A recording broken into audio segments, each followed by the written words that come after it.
Rib tonight.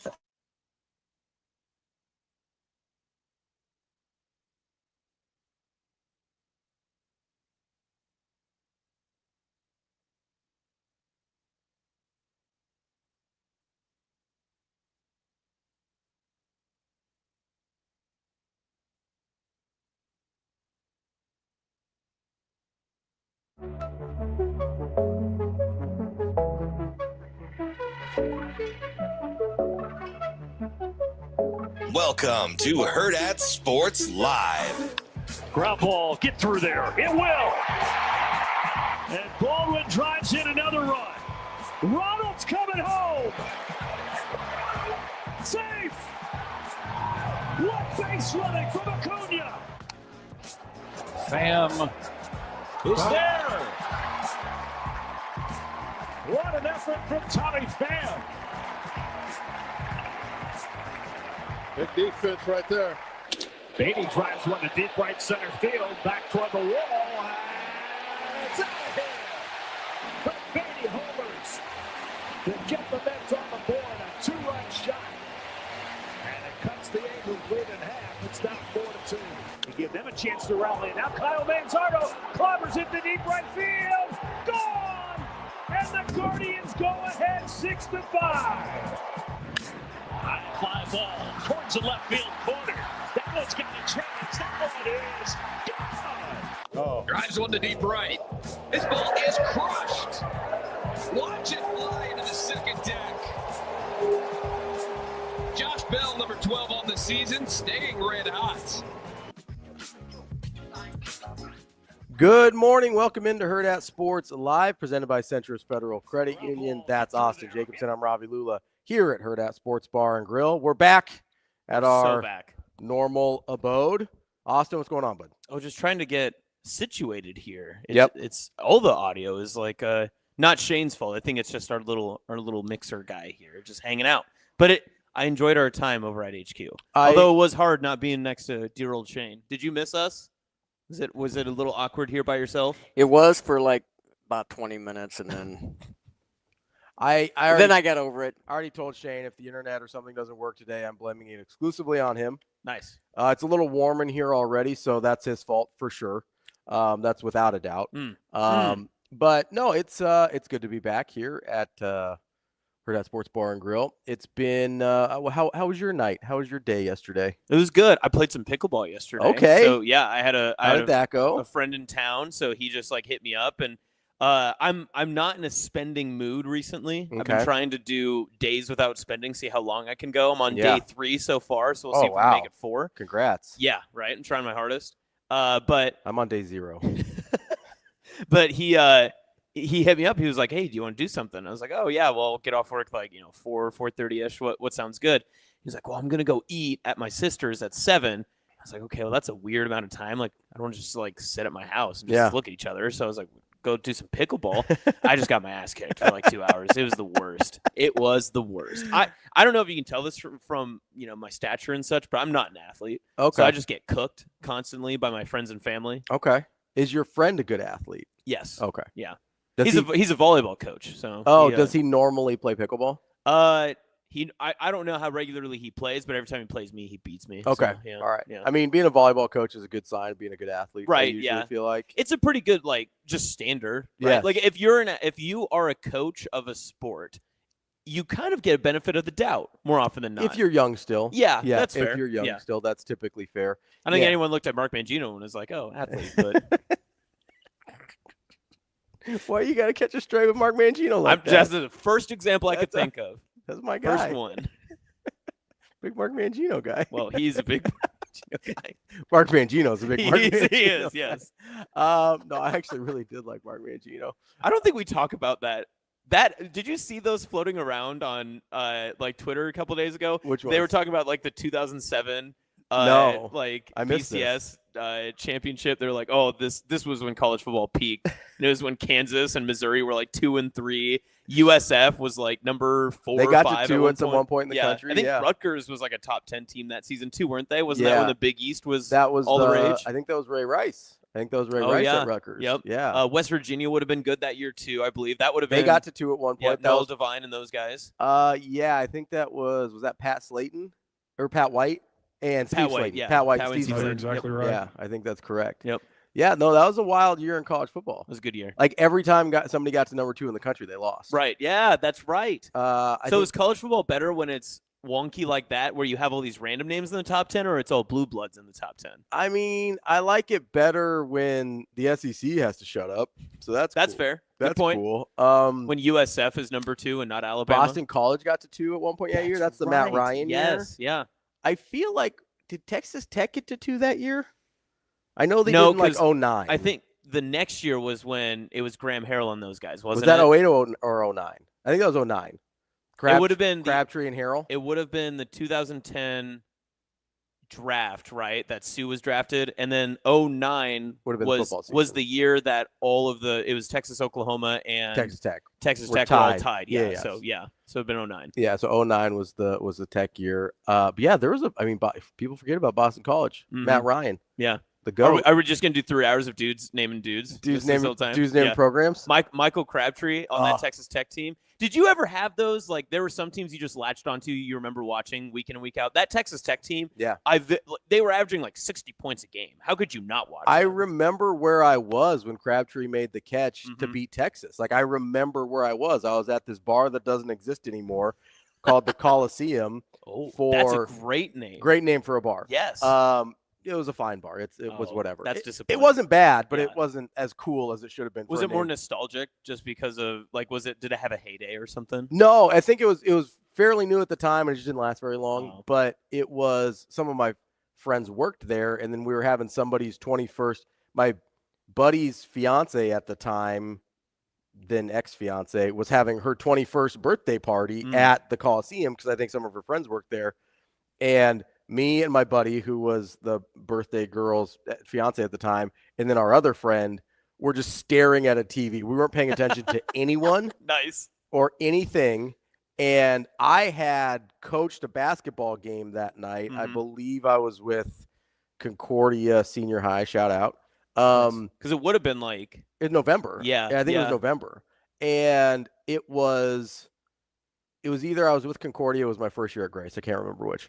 But so I get there late. I get there about halftime, and we're watching this game, and we're ignoring this entire 21st birthday party, which is like, we were 22 because we were a year older than the group, or than the girl and her group. But it was us 3, and then mostly very attractive, like 21-year-old girls. And at 22 years old, we couldn't have cared less. Right. We were just like locked in on Graham Harrell and Michael Crabtree. We're like, don't care what's happening around us. Not a concern in the world. I got to be, because we were all Mike Leach fans. We all really liked Mike Leach. Yeah. And so we're sitting there, and they're like doing their birthday shots and doing this whole thing. We're all 3 just like sipping a beer each. Yeah, not the same beer. Not the same. We're not sharing the beer. Nice. And watching this thing happen. And when Crabtree catches the ball and doesn't go out of bounds, we all just collectively screamed. We're just like, ah! Ah! And then he scored, and we all just kind of looked at each other for a half beat and then freaked out. It was incredible. It was awesome. That's one of those, I remember where I was. Like the Boise State Statue of Liberty, Hooker and Ladder, that whole game. Like, I was at my sister's house in Houston. Like, I know exactly where I was. What a place to be. I spent a lot of Christmases Christmas, New Year's down there when I was in college. And so, yeah, I'm like in her living room, Sugar Land, Texas, like just locked in.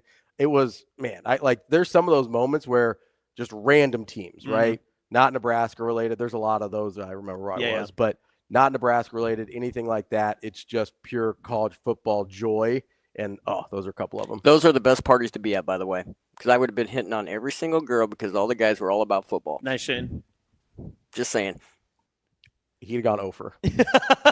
Not trying to be a hater, Shane. That sounds like a hating right there. I'm just, I think we would have been well under the Mendoza line on your batting average there. Well under. That's tough. Listen, I call it like I see it, right? At no point in your rambling, incoherent response were you even close to anything that could be considered a rational thought. That's what they would have said to you when Mhm. you hit on him, Shane. Yep. They'd have been like, what's happening here, man? All right, fine. Rico says people forget about Kevin White at West Virginia, big body receiver. I remember him more Drafted for his, by the Bears. I remember more for his Bears days. Huge bust. Huge. Enormous bust. Oh geez, I had his name and now I forgot. I'll have to come back to it. But it was the Kelvin Benjamin. That was another great Florida State receiver, yeah. Panther receiver. Took the A biscuit away from being tight end. had the game-winning touchdown catch against Auburn in the national championship game. That's an underrated Great game. national championship. Great game. I think people forget about that one Florida's- because the next year was a playoff, wasn't it? Yes, the next year was the first playoff. That was the last BCS.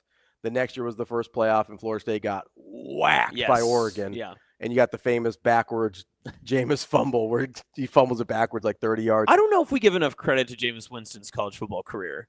His freshman year was amazing. I went Yeah. back and looked at the stats recently. Sophomore year is a little rough. He threw Yeah. a lot of picks. Was he still a Heisman finalist that year? I don't know if he was a finalist. He won it his freshman year, but he still went number 1 overall. Yeah, like right. he was the dude there. But the interceptions his second year may have been a foreshadowing of what was to come. Mm-hmm. Yeah. TK adds in chat, Pat McAfee got his life threatened in the 2007 season for missing that 50-plus yard field goal. Against Pitt, right? Yeah, that was another big one too. The backyard brawl that would have sent him to the national championship game. Mm-hmm. Yeah. That was a good year. I don't remember like all the specifics of it, but of course I was younger. But that was a great year to just start absorbing college football.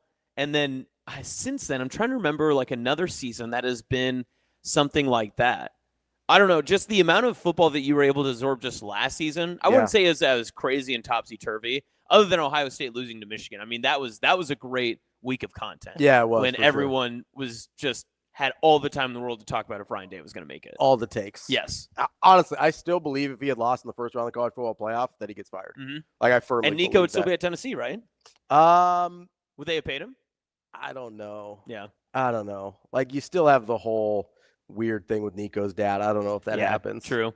It's I don't know. It's that one. I don't know that that's a butterfly effect that would have changed on Nico. Nico would still be I am a leaving.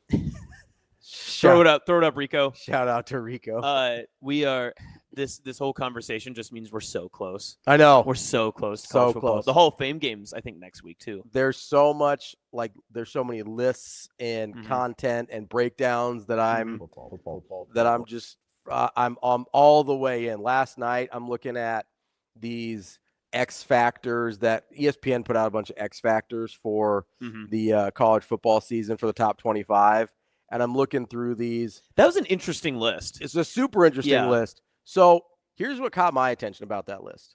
Is I'm sitting there and I'm going through it and I'm like, oh, it seems like there's a lot of quarterbacks on this list, which makes sense, right? You have a lot of top teams replacing quarterbacks. But I felt I was fascinated by the quarterbacks that were on the list and the ones that were left off. Okay. So for instance, there were 10 quarterbacks on the list in one way, shape, or form. Like right? as an X factor. Yes. Okay. So some of them were like their health. Some of them were big games. That was DJ Lagway because the shoulder. Oh, gotcha. Some of them were their big game performances. That's Drew Aller. Yeah. Like some of them were just the guy. Like Notre Dame, their X factor is just, is CJ Carr good or not? That's basically, that's not what they said exactly. But that's more of a question. Yes, but that's the X but factor. to Like their own, one way or the other. Same thing with like Oregon and Dante Moore, Alabama, Ty Simpson, all those guys, right?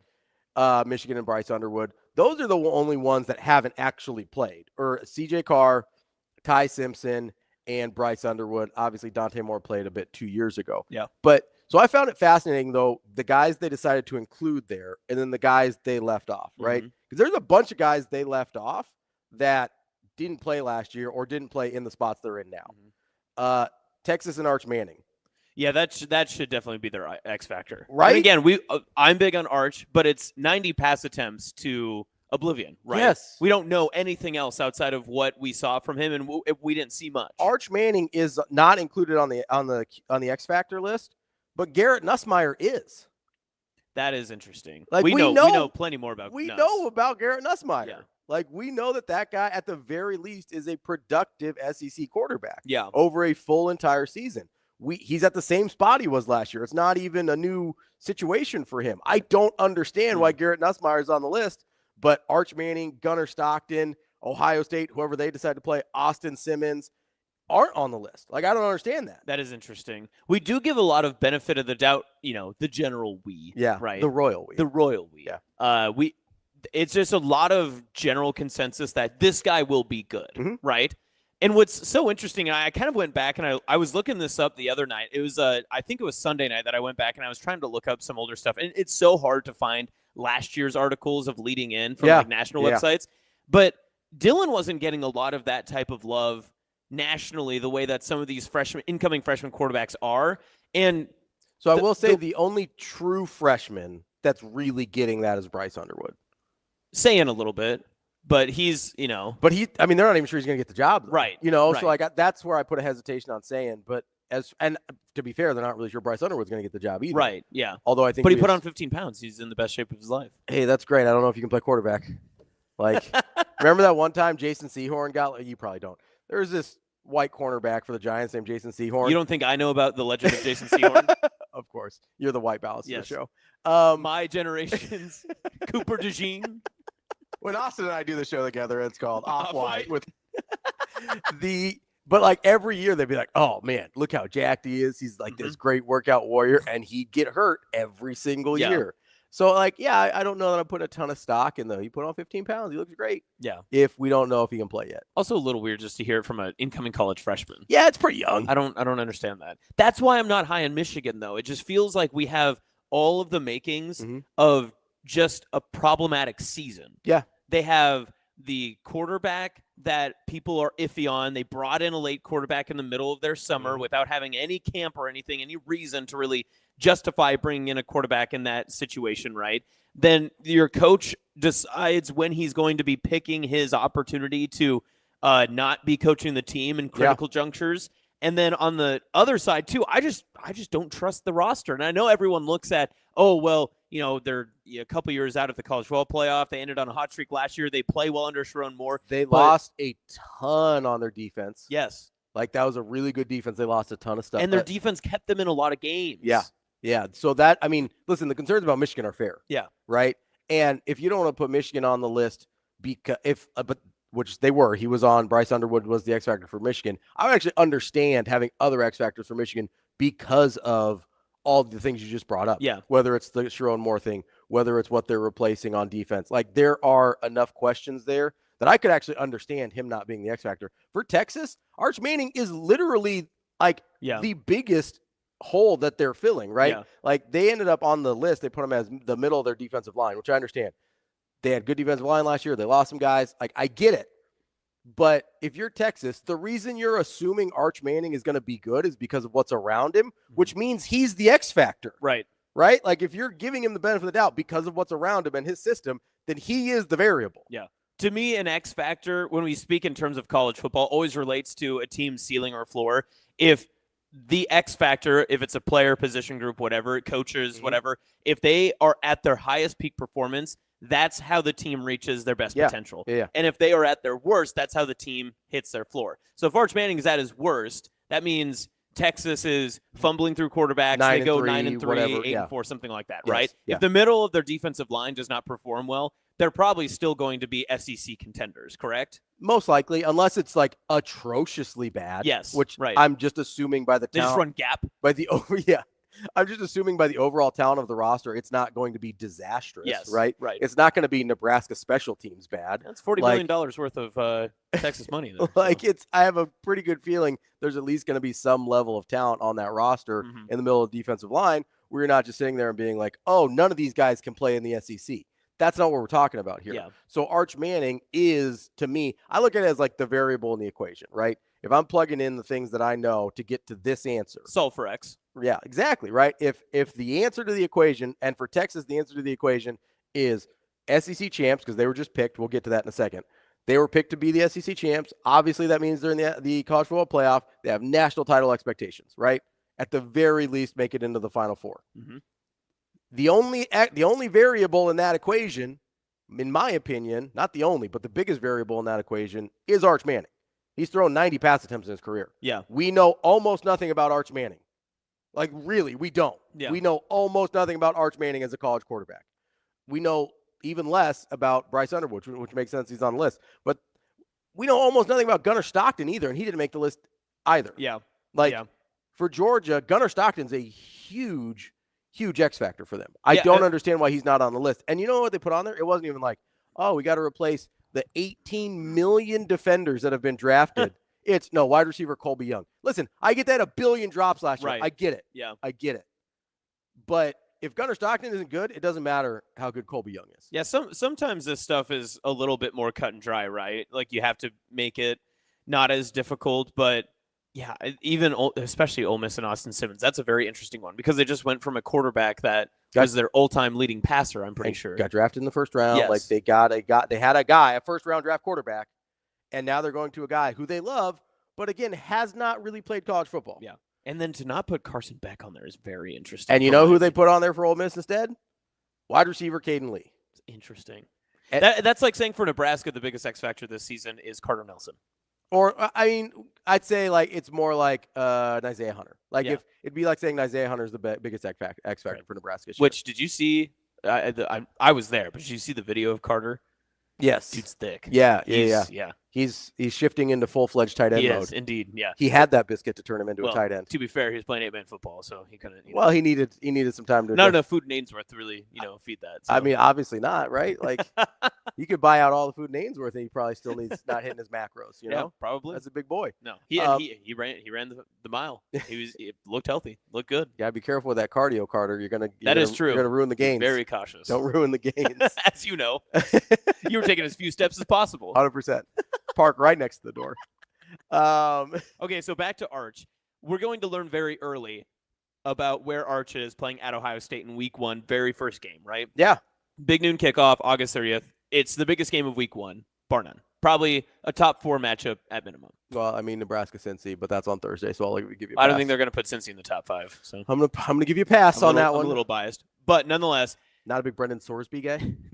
Did you see his I saw this from Elijah Herbal posted this that they went back to Big 10 or Big 12 media days and found the clip of Sorsby talking about like what's his pregame routine. Yeah. His favorite artist to listen to, Coldplay. They're lucky that's not a home game because that would be great. So I mean, listen, full disclosure, a big Coldplay fan. Yeah, I love Coldplay. Who doesn't like Coldplay? Probably that CEO, not a huge fan right now. But obviously he was big enough fan to buy the tickets. Yes, true. So, and it appeared to be in a suite, so good for him. Living that Ravi lifestyle. It was a Storm Chaser suite, and it was free. Two very different things. Yes, you're absolutely correct. I think the price points are a bit different there, bud. And on occasion, I have listened to certain Coldplay songs to get me a little jacked up. Okay. I used to listen to some before. See, it's a nice mix, right? Yeah. Because I'm big The Scientist guy. Great song. Yeah. Not my go-to before a game. Fair. I'll be honest. Fix You might be my favorite song from anyone of all time. Love that song. I would go that pregame a lot. Here's the thing that I like about going Coldplay a little before pregame, right? So I'm going to let you on a little secret here. All right. You got to lower our voices. Okay. I'm not a big, get super psyched up before competition guy. I kind of like to be even-keeled. Mm-hmm. Like, I like having my mind clear. Yeah. Like having kind of like a do it how I practice. Yeah, exactly. Right. Even when I was powerlifting, I wasn't like, don't slap me on the back, don't hit me with ammonia. Like, I want to be able to hit this lift in suboptimal conditions. Yep. Right. So I was never a big let's get it to a 12 and then go try and lift it. That's also, I feel like, how people get injured. Like, either I can lift it or I can't. Don't give me the extras. All right. Yep. So I would listen to. I liked that Coldplay. There were certain songs like Fix You, for instance, that kind of put me in sort of like a zenful place. Yeah. But then they ramp up a little bit. And so you're like, okay, I've got a little energy, but I'm feeling very at peace. So listen, I'm not going to hate on him for the Coldplay, especially as a quarterback. Yeah, keep the mind clear. You got to clear the mechanism. I got to find this song. The theme from it's Explosion in the Sky, Your Hand in Mine, the Friday Night Lights soundtrack. Oh, yeah. When they play at the very end. Yes. That one. No words needed. Bum, bum. Mm-hmm. Yeah, love that one. I can play that one. Yeah. It just takes you right back. Absolutely. It's perfect. And it puts peaks at the you right time. in the place. Yeah, it's amazing. So as a quarterback, not going to hate on Brendan Sorsby for trying to have a clear head. I like it. Anyway, back to Arch Manning. Wow. This show, I've fallen into DB's trap. How dare I? So people think it's DB's fault. It's mostly mine. All right. If we're being honest here. Okay, so do you think after one game sample at Ohio State, we can definitively say that's who Arch Manning will be, good or bad? Like, No. if he throws for 300 yards No. against Ohio State, wins the game. No. Okay. Because listen, we didn't plan this, but it's going to work out.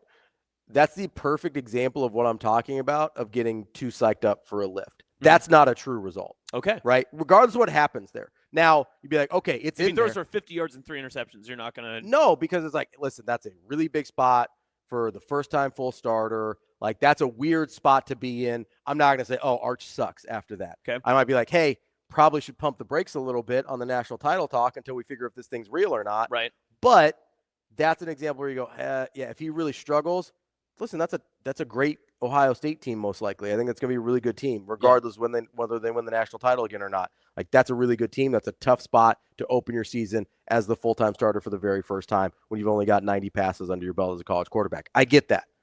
On the other side, if he throws for 400 yards and 3 touchdowns, I'm going to think the same thing. It's like, that's the ammonia shot that helps you hit that deadlift. Yeah. I don't know if that's real or not. Like, there's an adrenaline there. It's kind of like the Nebraska-Colorado game. Like, the Nebraska-Colorado game ended up not being a real sample of what Nebraska was throughout the season. Ended up not being a real sample of who Colorado was throughout the season either. Colorado was better in that game, and Nebraska wasn't as good as they were in that game for the rest of the season.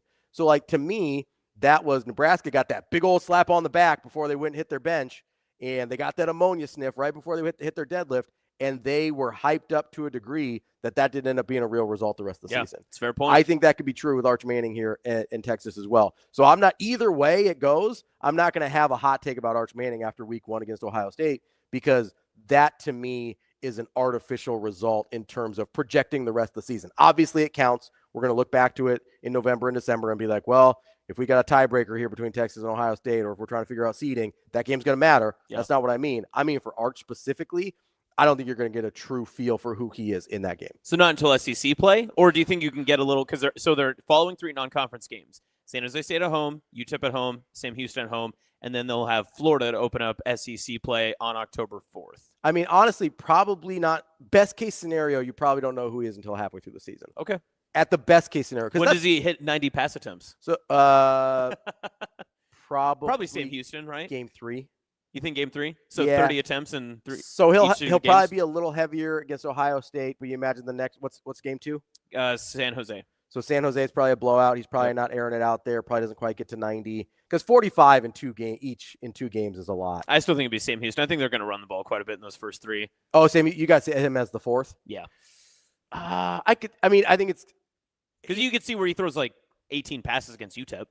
Yeah, I mean, right? you do have some of those where they really blow a team out, where it's like he went 9 for 11 and it was great. He threw 400 yards on those passing attempts. So yeah, I could definitely see that, but I don't think it's before game 3 for sure. Yeah, but no, I think it's one of those things where best case scenario it is by middle of the season, and you might not know yet, because that's the thing about, like, nobody's really denying the talent. Yeah, right. It's, can you go out and do it every week? It's the problem we have with Carson Beck still, right? Yeah. Carson Beck's ceiling is like #1 pick in the draft high.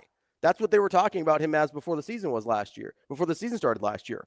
The problem is he throws 3 picks in the first half against Bama, and he led the SEC in interceptions. And like, there is a variance there with him on a week-to-week basis, sometimes on a half-to-half basis, where you can't really say, hey, he's going to be this guy on this drive. Yeah. That's what we're talking about when you're putting the Arch Mannings of the world in the conversations that we're putting him in. The DJ Lagways, the Lenora Sellers were like, hey, these could be the 3 best quarterbacks in college football this year. It's like, Lenora Sellers, we've got the biggest sample size on, but we don't really have a sample size on him with South Carolina as a potential playoff contender. So that's a different thing. Like, that's the thing we're waiting on from Dylan Raiola too, right? Yeah. We know he can be good. We know it can be bad. What is he going to be on any given day? That's the thing we're waiting to find out. What's Dylan's X factor? Not Nebraska's, but what's Dylan's? Is it consistency? I think Dylan's X factor is his success rate pushing the ball downfield. I think that would be the biggest gripe a lot of detractors had from his season last year. Or even general fans, I think, would say that is the one thing. If he completed 50% of his deep balls, Nebraska has a completely different season last year. And I mean, not just on the ones he throws, but on the ones he didn't throw last year that he probably should have. Right. Right. So great point. Yes. That, I think, is going to be, for me, I think that opens everything else up. That's why things got pretty tight for Dillon in the middle of the season, is because they weren't really honoring the deep ball anymore, amongst other things, right? Right. The run game wasn't going the way it needed to. Lots of things were happening, right? But if you're able to stretch the field, like I could make the argument that part of the reason the run game wasn't going was because they didn't have to stretch the field. They could crowd the box a little bit. The reason the short passing game wasn't going and the tight ends weren't getting as involved as we wanted them to is because they weren't having to honor in the deep ball, and they were able to crowd the box a little bit and keep guys closer to the line of scrimmage. So, to me, his ability and part of it is play calling too. Yep. I feel like we didn't take enough shots or give him enough shot opportunities to do that last year as well. Well, I know there was a couple of times, and I don't remember if it was DB or not, so I don't want to put him on his spot. But I know there were a couple of times that other people had said that receivers had trouble getting off the line as well, which kind of makes a difference too. Yeah, so that can be an issue. That was the big. It was the Georgia quarterback that did the breakdown. Oh yes, after, Aaron Murray. Aaron Murray, yeah. I want to say Aaron Glenn. I was like, that's a safety. That's not that. That's not that. Not quite Aaron Glenn. Yeah, Aaron Murray, and that was an issue with some of the guys last year. And credit to Aaron Murray, I didn't think that was the case when he made the video. Obviously, that ended up being the case. So, credit where credit's due there. But yeah, there's I think that would be the thing for Dillon is if he's able to consistently push the ball down the field with success, then that opens up a whole, we're going Aladdin here, whole new world for Nebraska's offense. Magic carpet ride. We're going to have a great time. Yeah. No, I completely agree with you. The only other thing I would think about is Dillon's ability to keep defenses honest with his feet a little bit. Okay. So not decision-making. Because box score watchers would point at I don't have a 14 and 11, and they would say 13. I think. Was it 13? Yeah. Okay, so if 13 and 11, they'd point at not that, counting bowl game. Right. They would say, "Oh well, clearly you need to be able to fix this. You always want more touchdowns than more interceptions." I don't have a problem with his decision making. I still make the argument that several of those interceptions were the 50-50 balls in his first two, and that some of the other ones. I don't write them off. They were bad decisions, but they were almost freshman quarterback decisions. That the Rutgers one where he threw it straight out of linebacker is one that you watch on Sunday morning. You go, that was really dumb. I'm not going to make that mistake again. I would say at least half of his interceptions, I didn't have a problem with the decision. Now, sometimes he didn't execute the throw. That's a different thing, right? At least a few times it was on the receiver. I mean, there's two that were 50-50 balls. And then I think there were a couple, at least one more that I can think of off the top of my head where it appeared to be a receiver decision where they either didn't finish the route they were supposed to or something to that effect. So, that's 3 of the 9 right there before I even have to stretch too far. I don't really have a problem with the decision-making. I get those interceptions are still likely going to happen some. You're going to lose some 50-50 balls. You're going to have a ball go off a receiver's hands and end up being a pick. I don't have a problem with that, but that's not a decision issue, right?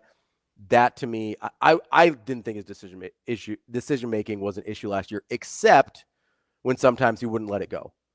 Sometimes he probably needed to be more aggressive, even if not just a sack, going, hey, I've got a guy even, but I don't want to throw it. I'm going to throw this check down instead, right? Where probably need to give your receiver a chance. Now, he lost those 50-50 balls, so it probably stuck in his head a little bit, or if it's a 50-50 ball, I don't know if we win that. I'm trying not to turn the ball over. But if we're the only decision-making thing, and this is why I kind of wrapped it into the deep ball conversation, was there are some times I need him to let that ball go deep and live with the results. Right, yeah. Because that's the right decision to make in that situation, right? If you've got a guy even, there's no help over top, you have to let that ball go and live with the results. Yeah. Right? Yeah. That's to me, that's why I brought up some of the balls that he didn't throw in the deep game as part of what I was considering the X factor, because that to me does matter. Yeah. But again, I don't even think that's bad decision-making. It's just, I almost say a little immature decision-making. Bad decision-making is not being able to see the coverage, throwing it to right to a linebacker because you missed him dropping back into the kind of the midfield and area. He did have a few of those. He did have a couple. He had a couple UCLA, of those, for sure. Rutgers, I think the Indiana interception. There was an Indiana one for sure. But like I said, I would say at least half of his interceptions I didn't think were decision-making issues. When I say not a bad decision versus an immature decision, sometimes you have to understand that the risk is worth it in a situation. And so that takes some maturity and growth to know, hey, this is a place where I need to take this shot, and it's okay. It's okay in this situation if it doesn't go the way we want it to. Yeah. Right? Yeah. Obviously, you never want to throw an interception. But I mean, we've all heard the term arm punt. There's certain situations where it's not super detrimental. So it's not deep ball accuracy. It's more. I mean, the deep ball accuracy is part of that. Yeah, in-play decision-making. Part of it, I think it's the whole deep ball part of the passing game. Okay. So the decision-making, there were some he just missed. That's a real thing. Yeah. There were some that he didn't throw, and I think the play calling needs to be a little bit more aggressive with some of those as well to open some of those up. Yeah. So that's all facets of the deep ball passing game, in my opinion, not just Dylan's decision-making or Dylan executing the throw or the receivers winning 50-50 balls or the play calling. It's all of those things in the deep ball game. That's the X factor to me. If Nebraska has an effective deep passing game, then watch out, because the rest of it I think is there. And then that other layer of that onion, obviously, so that's Dylan's X factor. But if you talk about the deep ball passing, you talk about the deep ball game, the receivers in this year, and we're kind of repeating, we're rinse and repeating what we had talked about last year, right? That Jamal Banks and Isaiah Nair are coming in. Oh, they're going to be different receivers than what Heinrich Harburg had in the year prior. So what does this season look like for Dylan Raiola when he's pushing the ball downfield? Mm-hmm. Do you trust Dane Key and Isaiah Hunter to make those type of plays comparative to what you saw? Yeah. Yeah. I mean, yeah, I do. And to be fair, I didn't even include Ja'Cory Barney in that because I just translated it with 2 transfer receivers and 2 transfer receivers. But a second-year Ja'Cory Barney is a completely different addition to this offense comparative to what we thought about Nebraska's offense last year. And I know how he was used last year. I think they're going to use him to stretch the field this year too.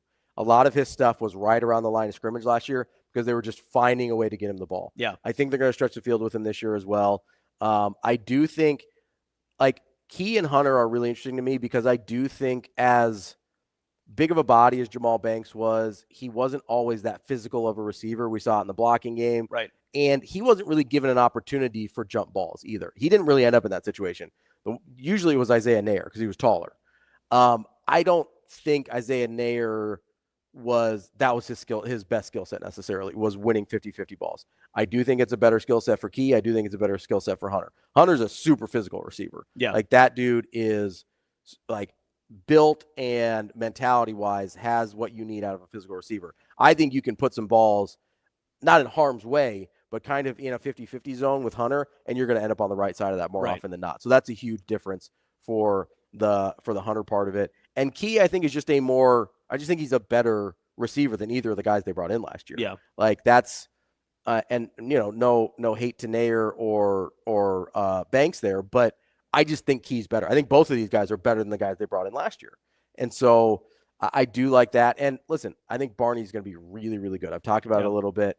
And there's some other wide receivers that I think are going to be that we haven't really talked a ton about yet that we can talk about later that I think we're missing that are going to be factors this year. Little Dave in chat, we want more passes like in game 1 to Nair, which is so interesting. And I think it's something we almost overlooked a little bit, but you can look back on how the season transpired. That first game against UTEP, granted it's UTEP, it's the first game. It's almost kind of the same thing you were saying about Arch in that Ohio State game.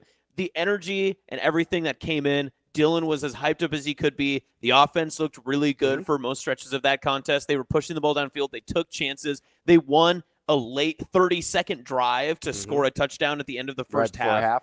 And then past then, you look at the next couple of games, Dylan has a pretty solid performance. I wouldn't say it was an overall great performance against Colorado, but they won the game by multiple scores. So you can't discredit that. He throws the interception. That's a 50-50 ball to Jalen Lloyd down the field against Northern Iowa, and then loses a 50-50 ball against Illinois in a Friday night game in which with Nair. And then Nebraska ends up losing that game in overtime in which he gets kind of sacked all the way back down the field, right? That's a deep ball that he missed to Lindemeyer. Right, correct. So did those 2 games back-to-back, the Northern Iowa and then Illinois, maybe affect a little bit of the mentality of a young quarterback? And I'm not saying this is just Dylan, but in a young quarterback's mind, this is almost like media 101. This is what we're almost trained to say. Oh, well, this, it's kind of a fragile mindset. How do you get themselves out of that type of situation and get them back into being aggressive, getting them back to pushing the ball down the field? And I'd argue one of the best throws that he had then later on in the season is actually one of those first quarter drives against UCLA when he rolls out and just throws a prayer up to Ja'Cory Barney and gets the ball downfield. But then everyone in the stadium's going, no. What are we doing? What are we doing? But it's still a completion either way. Yeah. And then you even look to the Pinstripe Bowl. he was pushing the ball a little bit Yeah. more downfield in Holgorsen's offense, of course, but he throws an interception on one of the first drives of the game. Mm-hmm. Yeah, I do think there's, for a young quarterback, and I don't even think it's being like mentally fragile or anything. I think Dillon's a super cerebral quarterback, right? Mm-hmm. So I think he is considering a lot of factors when. Yeah, the numbers are like on the chalkboard in front of him when he's like playing the game. Like he's doing right? the beautiful mind thing, yeah, right? Yeah. And I think when he drops back and he goes, oh, that guy's even. Like, if you lose that 50-50 ball with Isaiah Nair, like, maybe you don't want to throw on that 50-50 ball to Isaiah Nair again. Right. Like, if you. And, like, I know what you're trying to say, too. Not every 50-50 ball is 50-50 depending on the receiver. Yes, right. And depending on the defender, right? Like, it looks 50-50, but different receivers do not allow you to have that same percentage. A 50-50 ball to Calvin Johnson's a 90-10 ball, right? Like, you know what I mean? There's a different thing there. Yeah. So, and I get that's an extreme example, but you're in a position where I think he is going through these machinations and calculations in his head as this is happening, where he goes, okay, if this guy's even, I can probably throw it there. I trust him come down with the ball. If this guy is, I probably need to check down because I don't know that we're coming away with that one. And in this situation, an interception is more detrimental than it would be because we're in a 2-minute drive. We need at least a field goal here. You know, a touchdown helps, but an interception kills us and a field goal keeps us alive. Like, you're going through a lot of variables in your head in real time. Some of that's before the line of scrimmage, before you get to the play, like as you're walking through kind of like time and space and situation. But some of that's happening in real time. And so I think if you trust your wide receivers more, that's a huge part of it. And then you brought up the Pinstripe Bowl. Dana Holgorsen famously calling plays in that one. Yes. Like, I think you're going to see more aggressive play calling as well. Yeah. Like, there's a lot of things that lead me to believe that X factor is going to go the way I need it to for Nebraska to have the season that I think they're going to have.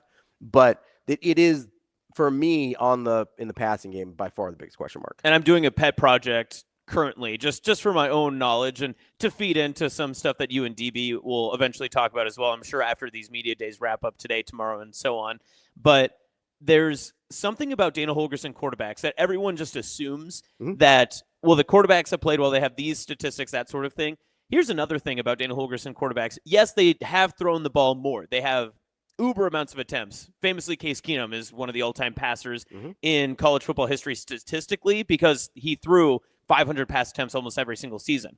The one thing that Dana Holgorsen allows his quarterbacks to do is to make mistakes.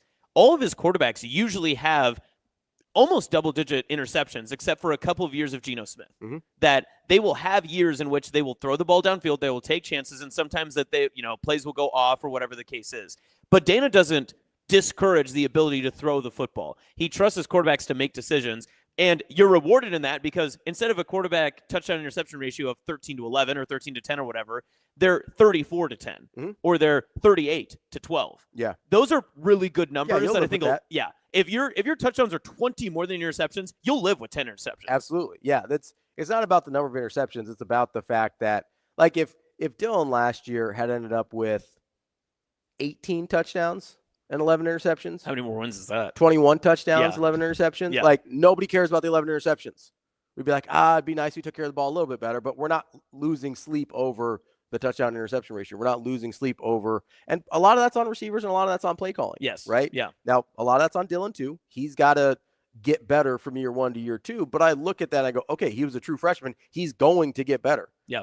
You've got Dana Holgorsen this year. The play calling is going to be better. And I liked Marcus Satterfield better than most, but Dana Holgorsen, like, I'm going to have a hard time using both hands to count the number of guys I would take over Dana Holgorsen in terms of play calling. Like, it's not a long list. So regardless of who the offensive coordinator was before, it was going to be an upgrade to bring in Dana Holgorsen. That's just who he is as a play caller. So, like, all of that's improved for him. I have no reason to believe it's not going to be that second-year jump that we're hoping for and that Nebraska needs. Right, yeah.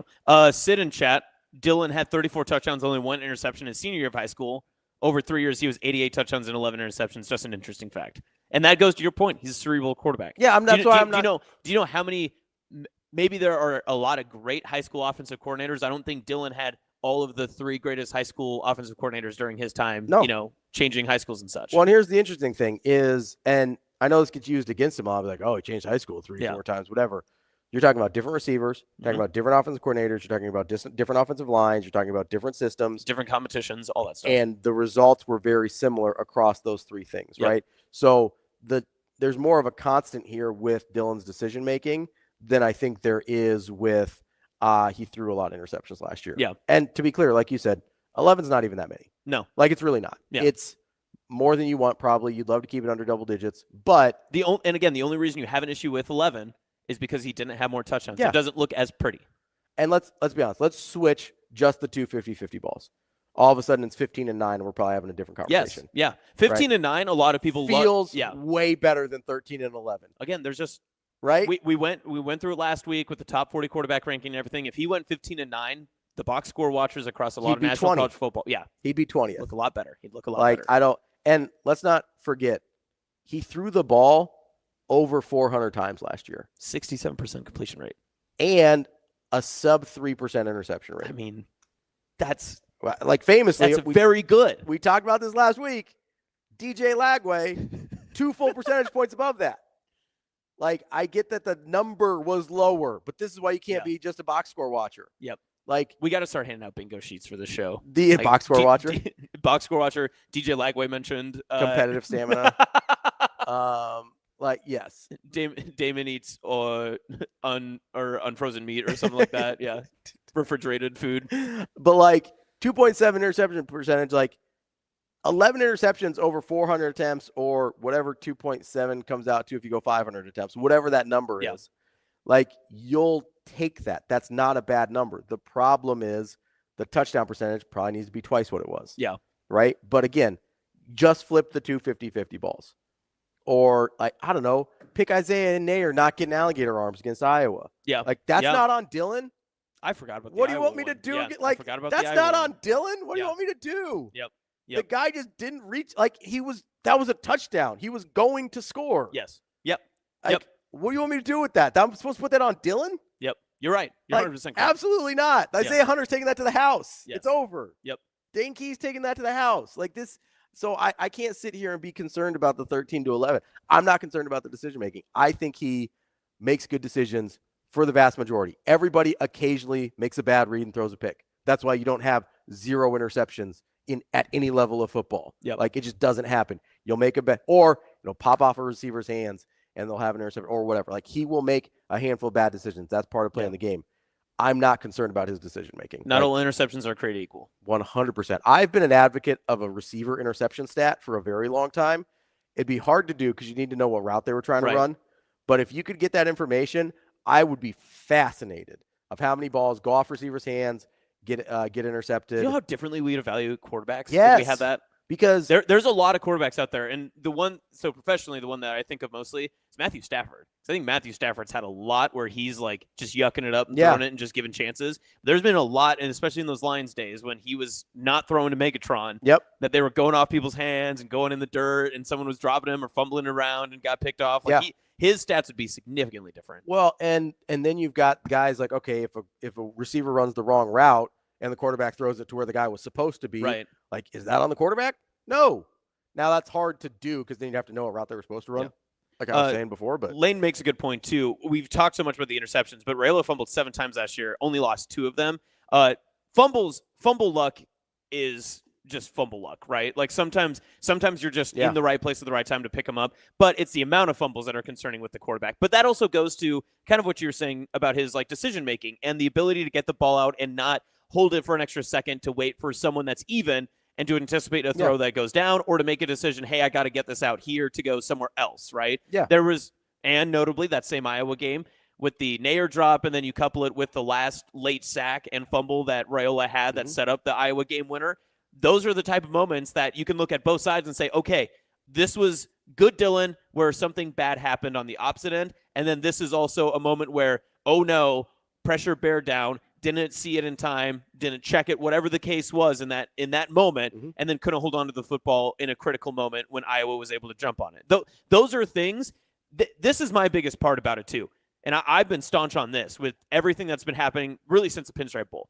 I feel like all of Dylan Raiola's mistakes are correctable, and I think he knows it too. None of these are a talent issue. None of these are things that he can't not do, right? He can get better in all these phases, and the best way that he can get better is through a great offensive mind, and he's got that with Dana Holgorsen. Absolutely. And the last thing I'll say about this before we take a break is I actually think bad decision making is sometimes not correctable. We see that all the time. Yep. That's why I'm confident in this because I don't think that's an issue. Yep. Bad decision making is why a lot of quarterbacks can't ever figure it out. That was the big concern about Josh Allen coming out. He's throwing a lot of picks, had a really low completion percentage. You go, is this guy going to be able to make decisions at an NFL level? And obviously he is, right? Obviously he figured that part of it out. Has cut his turnovers down even from the NFL, his early NFL days, dramatically. Like, he's figured out how to be a good decision maker. A lot of guys, if you're a bad decision maker, like Jameis Winston's not a good decision maker, he's never going to be a good decision maker. He is almost a 50-50 quarterback, touchdown interception. You're just, and you have to live with it. Yep. The one outlier season was his freshman year at Florida State when he went like 40-10, which was bonkers. But it's basically caught up with him the rest of his career. He's been who he is the rest of his career. He is a questionable decision maker at best, no matter how many opportunities he gets. And listen, I've talked to Kenny Bell about this. Jameis is a wizard on the whiteboard.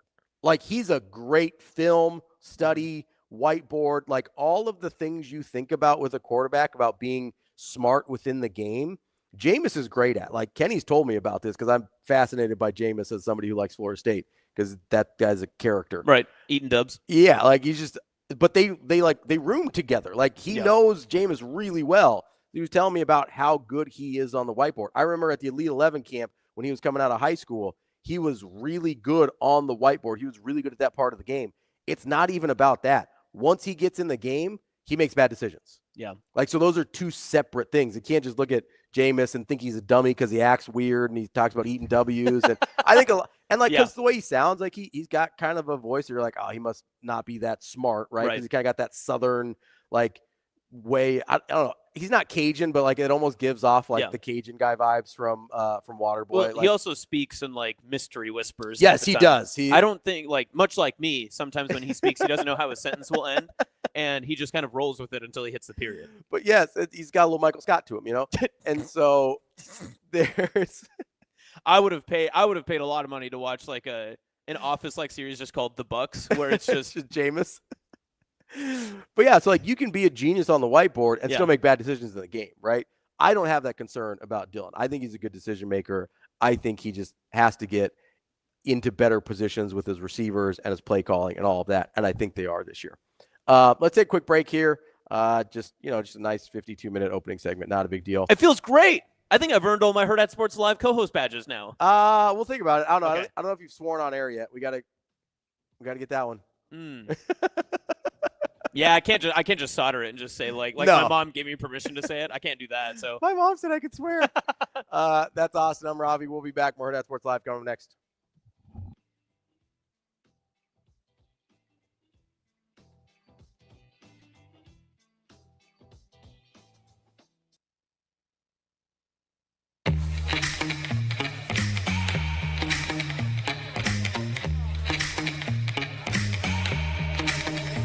Give me that cheddar, we getting Rico. Big money and rolls like burritos. Give me that hot sauce, no pico. Give me that.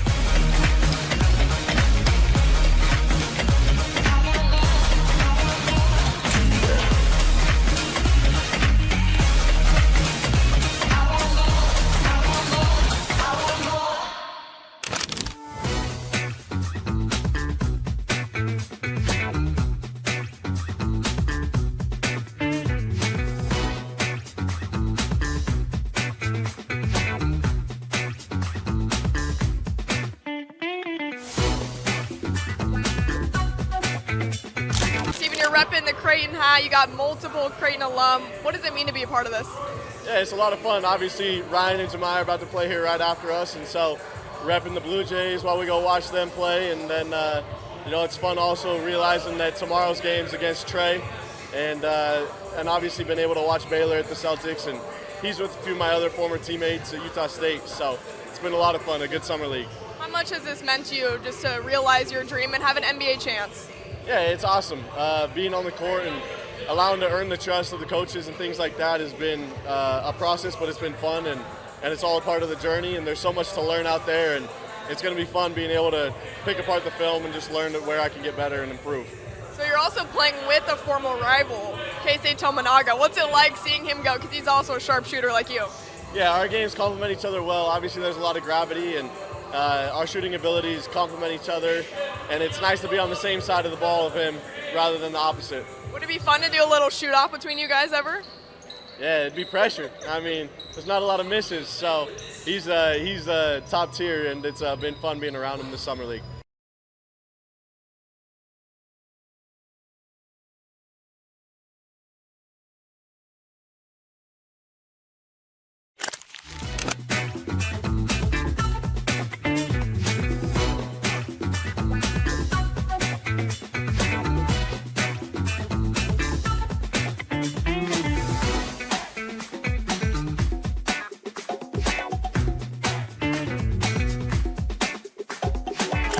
Ryan Kalkbrenner joining me now from NBA Summer League, a former Blue Jay.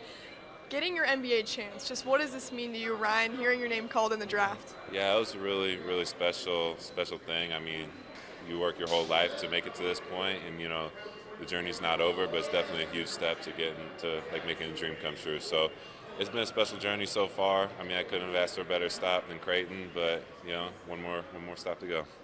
Well, you told me after your freshman season you were looking for internships. Yeah. You weren't sure what you're going to do after basketball. How proud would that guy be of you right now? The guy would be saying someone's lying to you if I'm in the NBA. So, yeah, I think he'd be very proud of how far I've come and you know, where I'm at today.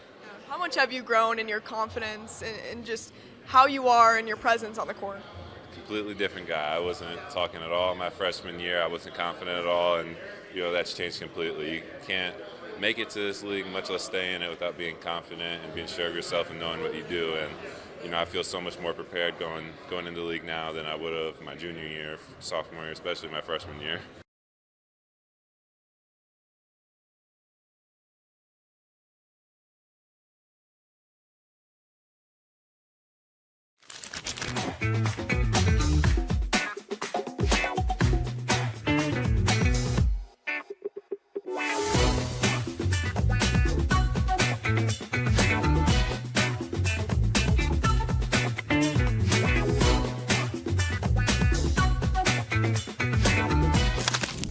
Imagine your first dream home and the feeling of walking inside for the first time. With Centrist Federal Credit Union's First Time Home Buyers program, you are at the doorstep of bringing your vision to life.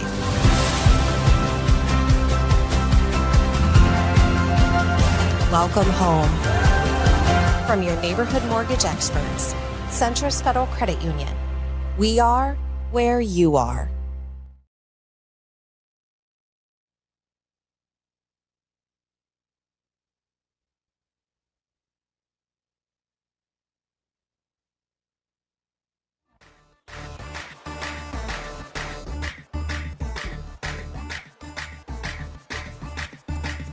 You're listening to Hurrdat Sports Live.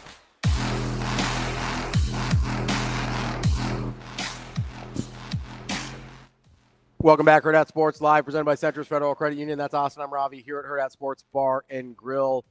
Reminding you, if you're out on the road this morning, make sure you got that seatbelt fastened. It prevents injuries and saves lives, but only if worn properly. Make it click. This message from the NDOT Highway Safety Office. All right, Austin. Yes. How you doing? I'm doing good. Speaking of NDOT, yeah, I want to give a big shout out to all the 6:30 a.m. drivers out by the Q Street exit onto I-80. Oh, were they doing a good job? The merge, they were fantastic. Oh. We were efficient with it. We were crushing it. We let several semis in. Love to see it. It was immaculate. I was really proud of the Omaha Metro traffic today. There's not a lot of times you can say that. I'm gonna be honest with you. And guaranteed right now, an hour after I said, right now, those people are very mad at me because they're probably stuck. It is a cluster right now. I can guarantee that. Speaking of a little bit of a cluster, I mentioned earlier that Texas was picked to win the SEC. Yeah. By their poll over Georgia and Alabama. That order is not surprising. Yep. Texas, Georgia, much like Alabama. Big Ten top 4. A lot of people agree. Top 3 at least. I don't think anybody agrees on 4.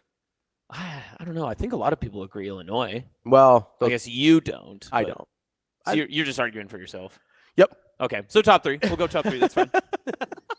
I don't want to argue with you. So. I also think there's a clear gap between 3 and 4, whoever it is, in the Big Ten. Yes, I agree. Yep, so I that's agree with more that. what That's I fair. mean. Yes, yeah. Like, it wouldn't shock me if 5 to 7 different teams finished 4th. It would shock me if one of those teams didn't finish in the yes, top 3. Right. Right. Yeah. So that's more what I mean. Okay. Kind of the same thing with the SEC here, although there's a couple teams I could see creeping into their top 3, especially with Alabama. I don't know what Alabama season is going to be. I really don't. I don't know what Ty Simpson is. I don't know if things get rocky a little early. I don't know how hot things are going to get for Kalen DeBoer. That's a wild card for me with Alabama. Right. Their over-unders at 9.5, which so is they have to get to double-digit wins. Tied for the most. There's no 10 or more in the SEC. 9.5 is, I believe, Texas and Alabama lead the way there, which Texas being below 10, I also think is telling for what Vegas thinks about this team as opposed to what the rest of us think about this team. What does Vegas know? Do the Windhorse hands. What does Las Vegas know? They know that DB and Sasha and Avery are there right now. Yes. Which great content coming from them in the next couple of days. Yeah, absolutely. But so you go, let's just say Alabama goes to Florida State. That's a road game, first game of the season. Yeah, if they lose that game, things get hot in a hurry. Right. Right? Because you'll get ULM, that's a win. Let's say they beat Wisconsin, because I think Luke Fickell's in a weird spot. But then they go at Georgia. Yeah, if you're 2-2 at the end of September, that's not good. The wheels could fall off in Bama in a hurry. If Bama has a top 25 ranking of number 2 and then another number after that, people will lose their mind. Yeah, in Tuscaloosa. There is a real possibility for them to be 2-2 by the end of September, and at that point, we're gonna have lists of replacements for Kalen DeBoer. Mm-hmm. Just being totally honest, and then they've got it doesn't get that much easier depending what you think about Vanderbilt. I think that's probably a win. It's at You home. could say it will get interesting though. Yes, Vanderbilt will keep that game interesting, especially if at 2-2 the locker room isn't near as tight knit as maybe you'd want it to be. Yeah. And I don't know what the temperature is down there. I really don't. Right. But I have to imagine at 2-2 with a coach that was sort of on the hot seat last year, it's gonna be interesting. Then you go at Missouri, and things kind of ease up for you for a little while. But then you got Tennessee at home. That's not a given. At South Carolina, if they're who people think they are, that's not a given. You may be playing a Heisman Trophy contender. And then you've got LSU, which we don't know what they are, right? But there's some. I mean, well, in their toughest game, their schedule, Oklahoma. I don't know about that. Well, for Alabama, I mean. I'm just saying, though, by the end of September, so I don't know, it wouldn't shock me if a team finished above Alabama. Georgia's interesting. I think Georgia's overall talent level's in a better spot than obviously Alabama's is. And obviously Kirby Smart's not on the hot seat, which certainly helps. So I don't think you have the wheels fall off version of this that you could possibly have. Yeah, and I mean, you look at Georgia's schedule too. Yeah, Marshall, Austin, PA. I mean, you got at Tennessee. You could say at a worst case scenario, they're 3-1 at the end of September, with a loss either to Tennessee or Georgia, or Tennessee or Bama. Yeah. Yeah, I think at worst. I don't think they're going to lose both those games. Then you got Kentucky. Man, you look at their SEC at schedule. Auburn. That is very favorable. Yeah, Ole Miss, Florida, neutral site, at Mississippi State. That's easy. They don't really have a problem again until Texas. Yeah. Georgia's schedule is pretty manageable. So if they finished outside the top 3, I'd be stunned. Yeah. Alabama, not so much. But I do sit here and I go, okay, here's where it got interesting, though. You know who got 2 first-place votes? Ole Miss? No, Ole Miss got 1. Okay. Tennessee got 1. There are 2 teams that got 2 votes that I think are both worse than those 2 teams. LSU. Nope. Well, LSU got a handful of votes. Okay. I didn't write them all down, but so each of these 2 teams got 2? There's 2 teams that got 2. Oh, geez. Did people just throw some to Auburn for Nope. some or no reason? Okay. It's worse than that, I think. It's worse than that? Florida? Florida got 2 first place Florida votes. got 2, which is ridiculous. People that are loving the DJ Lagway no. train, whatever. Did they do A&M? Nope. Okay. Vanderbilt got 2 first place votes. That's insane. Did Diego Pavia vote twice? That's crazy. That's absolutely insane. Right? That's 2 people. They went 6-6 last year. I know. They won a game in a construction zone. What are you talking about? Vanderbilt got 2 first place votes. Tennessee and Ole Miss only got 1 each. Both of those teams are better than Vanderbilt. Yes, yeah. Both in a vacuum against, you just say, hey, you get to play 12 college football teams. just by random selection, not by any conference or anything, you just play 12 games, I'd take Tennessee 10 times out of 10 over Vanderbilt. Anybody that wants to bet, I will bet that both Tennessee and Ole Miss finish with more wins. I don't care about SEC standings. Yeah. I will bet you that Tennessee and Ole Miss both finish with more wins than Vanderbilt. If anybody wants to take that bet, I'm game. Because that's bonkers. I don't even know what they're doing out here. Okay, just for comedy's sake, Vanderbilt's schedule. At home against Charleston Southern. Okay. On the road at Virginia Tech. I mean, that's not a given. Already. I mean, Also, their third game of the year is at South Carolina. There's not a non-zero chance they're 1-2. I understand that they had a nice year, and I understand that we like their offseason, we like their coach, we like their quarterback. First of all, I think Diego Pavia is a huge wild card because I think he is a very high-risk, high-reward player. And you're just dealing with a lower level of depth on your lower level of depth through your depth or lower level of talent, through your depth chart. Yeah. Than you are with some of these other top teams. Even like other 6-6 teams have more talent than Vanderbilt. Yes. That's a struggle they always have because it's really hard to get into that school. It's really hard to recruit there. So talent depth is always an issue there. I don't understand how we're just sitting here thinking like, oh, yeah, they're just going to be whatever. But, yeah, so keep going on their schedule. Well, we seem to also forget that last year Vanderbilt lost to Georgia State. Not good. Their third week of the regular season, but famously. Let's see. I'm just going back through last year. They lost an overtime game at number 19 Missouri, 30-27. Then they followed up with a win. So they lost back-to-back games and then beat Alabama at home. Mm-hmm. They then beat Kentucky. Who was bad last year. They beat Ball State, which is notable SEC power. They lost by 3 to Texas at home. Okay, that's probably the best game of the season. They beat Auburn. They beat Auburn. Bad last year. Yeah, lost by 21 to South Carolina at home. Okay. Lost by 7 on the road to LSU, and then lost by 13 at home to Tennessee, and then won the Birmingham Bowl. Congrats. So after South Carolina, week 3, Georgia State at home, which they have had trouble with. I'm going to call it a win, but they literally lost to them last year. Utah State in week 5. So call it 3-2. Then they are at Alabama October 4th. Loss. They are at home against LSU after a bye week October 18th. Loss. They are at home against Missouri October 25th. Probably a loss. You could, if you just want benefit of the doubt, you could say a push, I guess, but it's probably a loss. Okay. Vanderbilt at Texas November 1st. Loss. Auburn at Vanderbilt November 8th. I'll give them a win. I think Hugh Freeze sucks. Kentucky at Vanderbilt November 22nd after a bye week. That's a win. And then Vanderbilt at Tennessee November 29th. Probably a loss. Right. I think I have them at 5-7 then. So they end the year on a hot streak of winning 2 SEC games and losing to Tennessee. Yeah, I mean, we're talking 5-7, 6-6, 7-5. Like that's. I don't Tennessee and Ole Miss are both winning 8 games. Yeah, I don't think and we talked about this yesterday with DB. I don't think the variability of Vanderbilt is to first place to 5-7. Overall. No, it's not that big. It's from 7-5 to maybe 3-9. Yeah.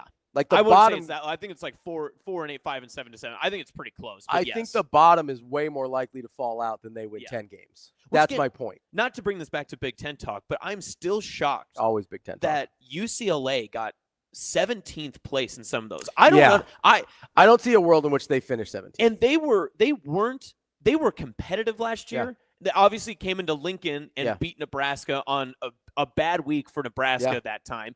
But UCLA forces you into some of those. UCLA makes you play a little bit ugly. Now, and then they've obviously got an upgraded quarterback. So I don't really know. I don't understand and I'm hesitant about the fit.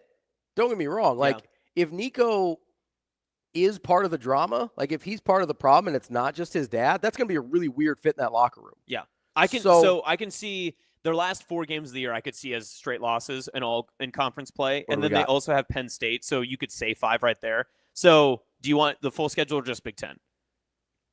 Let's do full schedule. Okay, so Utah at UCLA. First game. That's tough. Utah's I mean, people like Utah. They really like to fit with Dampier in the offense. Yeah. I'm not quite as high on it, even though I did draft him. I think he's going to give me a lot by the way, we need to get to that. Yeah, we do. We have to legislate a TK situation here. I'm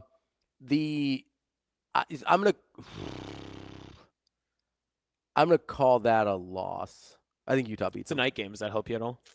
Is at Utah?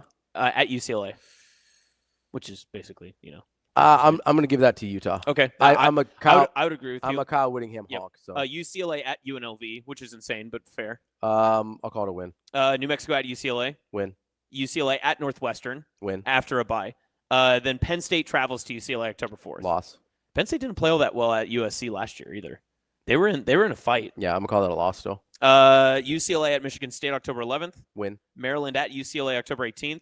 Win. UCLA at Indiana October 25th. Loss. Nebraska UCLA. Loss. UCLA at Ohio State. Loss. Washington at UCLA. Push. UCLA at USC. Loss. Yeah. So those 6, 7, and 5. Those last 4 games. Yeah. You could almost. I would almost just say those are 4 losses, but I am higher on Washington. Yeah, I think it's 6 and 6, 7 and 5. Yeah. So. But that's not 17th in the conference. No, it's not. Because Purdue and Northwestern are the worst teams in this conference by a ways. Yes. Now, anything after that, I'm open to. Right.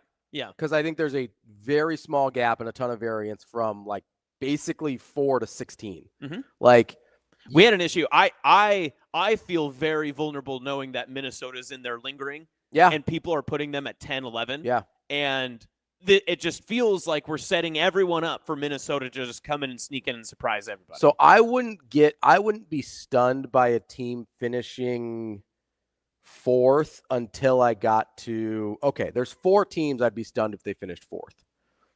Purdue, Northwestern, Wisconsin, Maryland. You're saying if they ended 4th in the conference, you'd be shocked. Okay, gotcha. I'd be stunned. Yes. Yeah. After that, honestly. You say those again? So Purdue, Northwestern, Wisconsin, and Maryland. Okay, yes. I don't think there's a world in which any of those 4 teams finish as high as 4th. Yeah. After that, UCLA, Nebraska, Michigan State, Washington, USC, Rutgers, Minnesota, Michigan, Iowa, Illinois. If any of those teams finish 4, 5, 6, I'm not stunned at all. Yeah. Like, I think there is a huge amount of variance and very little gap between those, 11 teams? Mm-hmm. Like, I don't see a huge gap there. So to put UCLA past that group of 4 that I think cannot, like, UCLA could finish 4th in the conference. I'm not betting on it.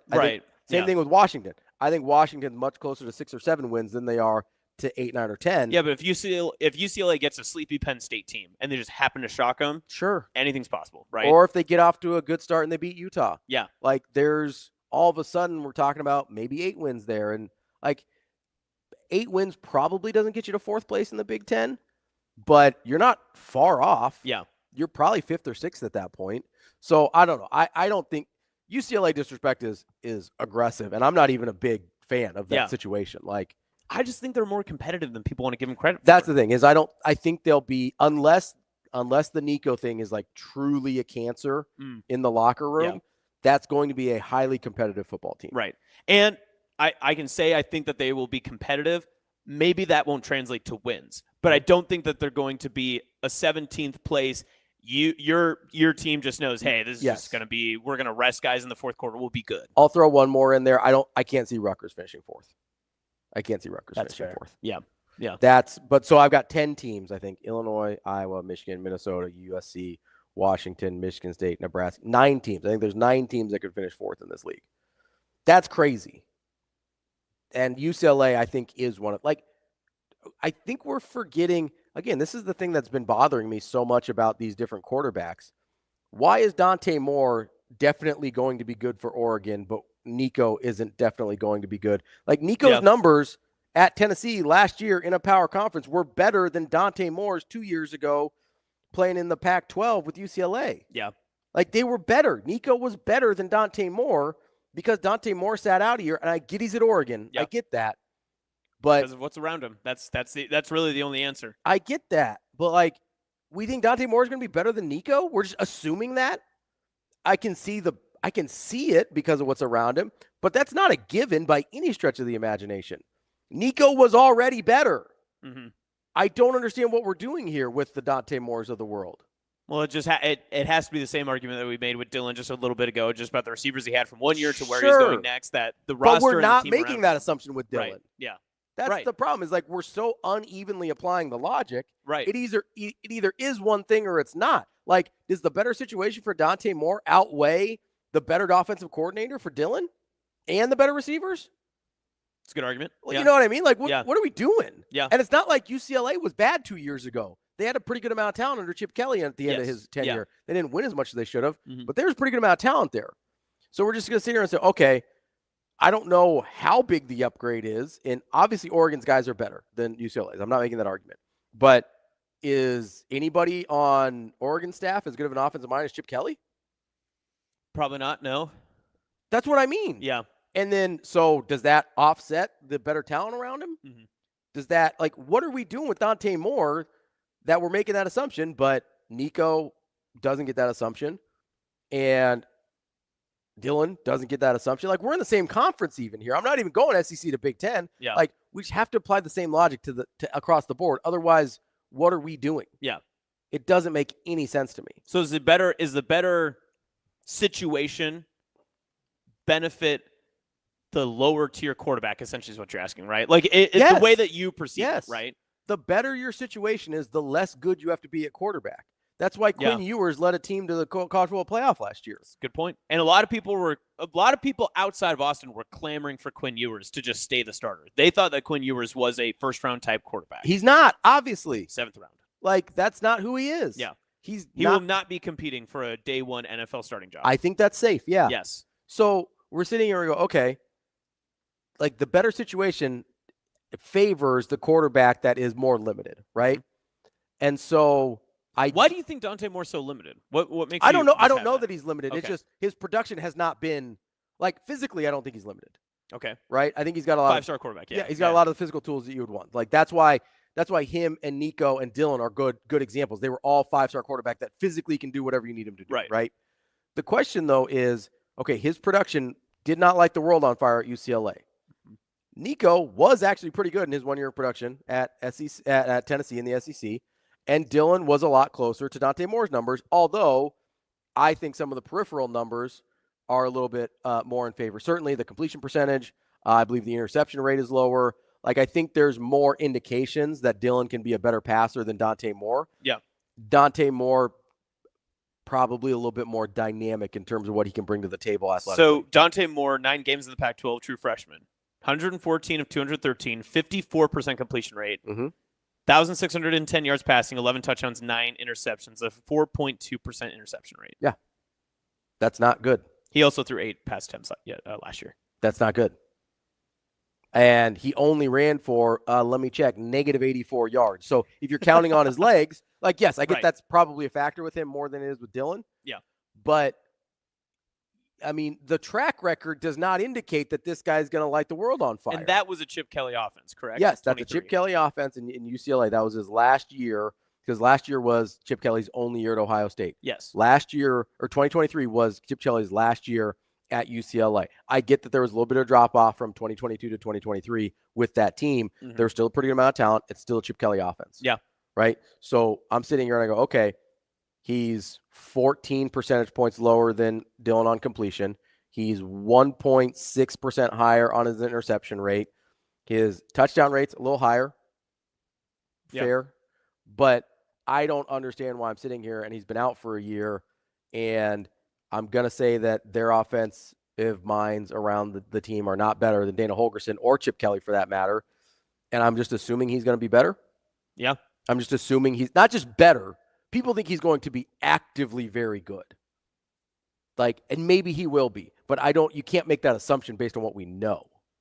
Right? Like, there is nothing, like, it's not even like Arch in Texas where you got Sarkisian and you're like, well, if he could make a sandwich out of that turd Quinn Ewers, like, we like our chances with Arch Manning. Yeah. Who, by the way, couldn't beat out Quinn Ewers for a job. Not that we forget about that at all, but, like, I can understand it a little bit in Texas. I can understand it with Ohio State where you're just like, hey, seems like every quarterback they plug in there is just really good, so it's fine. I understand it with those guys. That's not really like Dylan Gabriel was a finished product when he got to Oregon. That's why they brought him in. Right. Yeah, Like, he's more than a finished quarterback. I mean, the guy's like, he's my age playing quarterback. Almost, honestly.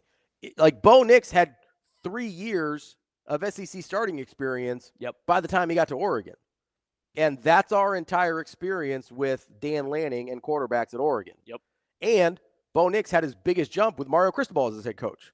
So I don't really know what to do with a developmental project under a Dan Lanning-led team because we've never seen it before. Yeah. We've seen Dana Holgorsen have good quarterbacks and good quarterback play literally everywhere he's been. Yeah. No, he is a proven track record. Yes. You could argue his worst quarterbacks were what? Will Grier? Yeah. Who, guess what? Drafted in the NFL. Played in the NFL for a long time. Yeah. Yeah. Like, I don't know what we're doing here. I mean, like, was Kevin Cobb? No, Case Keenum. Case Keenum was his, who's the all-time leading passer in college football history. And played in the NFL for a long time. Still in the NFL. Geno Smith. Played in the NFL for a long time. Still in the NFL. Let's see. Brandon Weeden, first round NFL draft pick. Yeah. 1 year, but still, it counts. Yeah. Yeah, I mean. I don't know what we're doing here. I don't understand it. Yeah. And so from a national perception, Dana Holgorsen's not getting enough credit. Absolutely not. Yeah. Absolutely not. Somehow we spun this back to Nebraska, which is just always incredible. Always spin it back to Nebraska. It's the only thing that matters. This went from Vanderbilt to UCLA to Dana Holgorsen. It's the only thing that matters. It is. You're right. No, I get it with Austin Simmons a little bit. Yeah. Because you're like, hey, Lane Kiffin, he's gonna figure it out with his quarterback. Okay, cool. I can live with that. I don't have a problem there. Yeah. Josh Heupel, Tennessee, gonna figure it out with his quarterback. Okay, probably fair. He made Joe Milton look functional, which is hard to do. He turned Hendon Hooker from backup at Virginia Tech into a Heisman Trophy contender until he hurt his knee. Like, if you're going to say, hey, benefit of the doubt, Tennessee and Ole Miss, cool. Yep. No problem here. Heupel's good. Even if you want to do it with Kalen DeBoer and Ty Simpson at Alabama, quarterback guru, quarterback whisperer, fine. His track record's smaller at this level than it is with some of those other guys. He turned a injury-prone quarterback into a very talented, a top 10 NFL draft pick. A very talented injury-prone quarterback. Like, he was very good at Indiana. Right. So, let's make sure we give credit where credit's due. Right. He was very good at Indiana. But was Michael Penix going to be drafted in the first round? No, probably not. No. He turned Michael Penix into a different type of quarterback after the injuries, too. So, to be clear, and not to discredit the player, DeBoer gave him a path in the NFL. Right. He gave him the scheme and the type of development needed to turn him into a top 10 quarterback. That's a more appropriate way to say it, especially after his injuries when he kind of had to change his game. So Dana Holgorsen's coaching ability and scheme could turn Dylan Raiola into a blank quarterback. Yeah. The blank is first round. Yes. He's got the talent. Like, these guys that are five-star quarterbacks coming out, I think we assume because some of them make it, they're like, oh, maybe they weren't as good as we thought they were. Physically, I promise you, all of the five-star guys are that level. Yes. Like, that's where they start. That's where the camps happen. That's where the Elite 11s happen. All of the five-star guys, in some way, shape, or form, are NFL-caliber talents. Now, some of them are better athletes than they are passers or whatever, but anything that goes wrong for them not to pan out is something else. It's the way they process. It's their decision-making. It's injuries. It's something else, right? If I don't think those are issues with Dylan, which I don't, then having Dana Holgorsen as your offensive coordinator should be a game changer. Yeah. And it is a game changer. Just no one outside of this room apparently understands that. Shane, do you believe that? Like, I was having this thing. Yeah, we got a little bit of time. Go ahead, Shane. We got a little bit of time. I would say, no, I don't believe that. Oh, so apparently everyone on this stage believes that. He also, believed that never mind. Certified hater, Shane. Anyway. Hey, that's the secret. So I'm sitting here and the video of me predicting the Nebraska schedule went out yesterday on social media. Monday viral days. A little bit, yeah. But my notifications were did you mute them? Aggressive yesterday. You got a couple of people on both sides of the aisle. Oh yeah, no, there were some people that mostly it was people just praying that I'm right. Yeah, I saw a lot of those. I did see a couple. There were some Husker folks that were giving you some grief though. Oh yeah, a couple. It's because they have no joy in their life. I do like the people that'll say, "Quit telling the team this. They got to earn everything." I don't know if they are really watching this. I'll be honest. And also, just because I think they're going to go 10-2 doesn't mean they still have to go earn it. There's a funny scenario. You realize I have no power to hand them victories, right? Like I wish. I don't possess that. But you have to admit, there's a funny scenario in which Ja'Cory Barney and Dylan Raiola see this clip, they send to each other, dap up and go, 10 wins, baby. They're like, we're lock good. it up. Ravi said it, man. Pack it in, baby. We're done for the year. I'm going to start practicing for the playoff. Let's go. No, I do think it's funny, though, because, it came out yesterday. And literally, my reasoning on this is very simple. Yeah. Nebraska, I predicted Nebraska to win 9 games last year. If they have just not disastrous special teams, it's at 8, no questions asked. So you granted 2 wins. Yes, I'm giving them 2 wins automatically for hiring Mike Eckler, which I think is fair. Yes. Like, and I completely agree with you. They absolutely, unequivocally win Illinois and Iowa last year with just not disastrous special teams play. Okay? So I'm giving them 2 wins just for Mike Eckler being on staff. That was a 2-win hire right off the bat. The second thing is Dana Holgorsen is a huge upgrade at offensive coordinator. He'd be a huge upgrade for almost anybody. So you give me Dana Holgorsen for a full year and a full offseason, plus second-year Dylan Raiola, which I know you've got some numbers on what a second-year quarterback with Dana Holgorsen looks like. It's good. It's good. It's good. Like, those 2 things by themselves get me to 9 without, like, and I think only 1 win for Dana and Dylan is incredibly conservative and maybe insultingly conservative. Like, I don't even have to squint to get to 10. Yeah. I don't think that's crazy at all. Like, I really don't. And I'm sitting here and I'm trying to figure out, I get that there's so much trauma in this fan base that we just can't allow ourselves to think something good's going to happen because we're so afraid of Lucy pulling the football back away from us. That's fair. And landing on our ass like Charlie Brown does every Thanksgiving. All right. Do you want me to help you? I have a preview of what, and this is why I was doing this, because I was looking through quarterback stats from Dana Holgorsen. We'll dive into this tomorrow, Yeah. but give me like a high end of what it looks like. Okay, so I want to give you this. So from what I can tell, translating, and I'll say the quarterback tomorrow. This quarterback from Dana Holgorsen, his first year, his freshman season, under Holgorsen to where he finished then his second season, this quarterback was 14-10 touchdown interceptions, completed 68.5% of his passes, and threw 2,259 passing yards that season, about 8.3 yards per attempt. Dylan, So of pretty course, similar to Dylan's. Dylan, numbers. 67% completion, 13-11 touchdown interception. Yeah, So very similar. Very similar. If quarterback, his second year, translates the way that Dylan's could translate, the percentages would be Dylan would complete 68% of his passes. He would throw for 35 touchdowns and 10 interceptions and would pass for around 4,000 passing yards.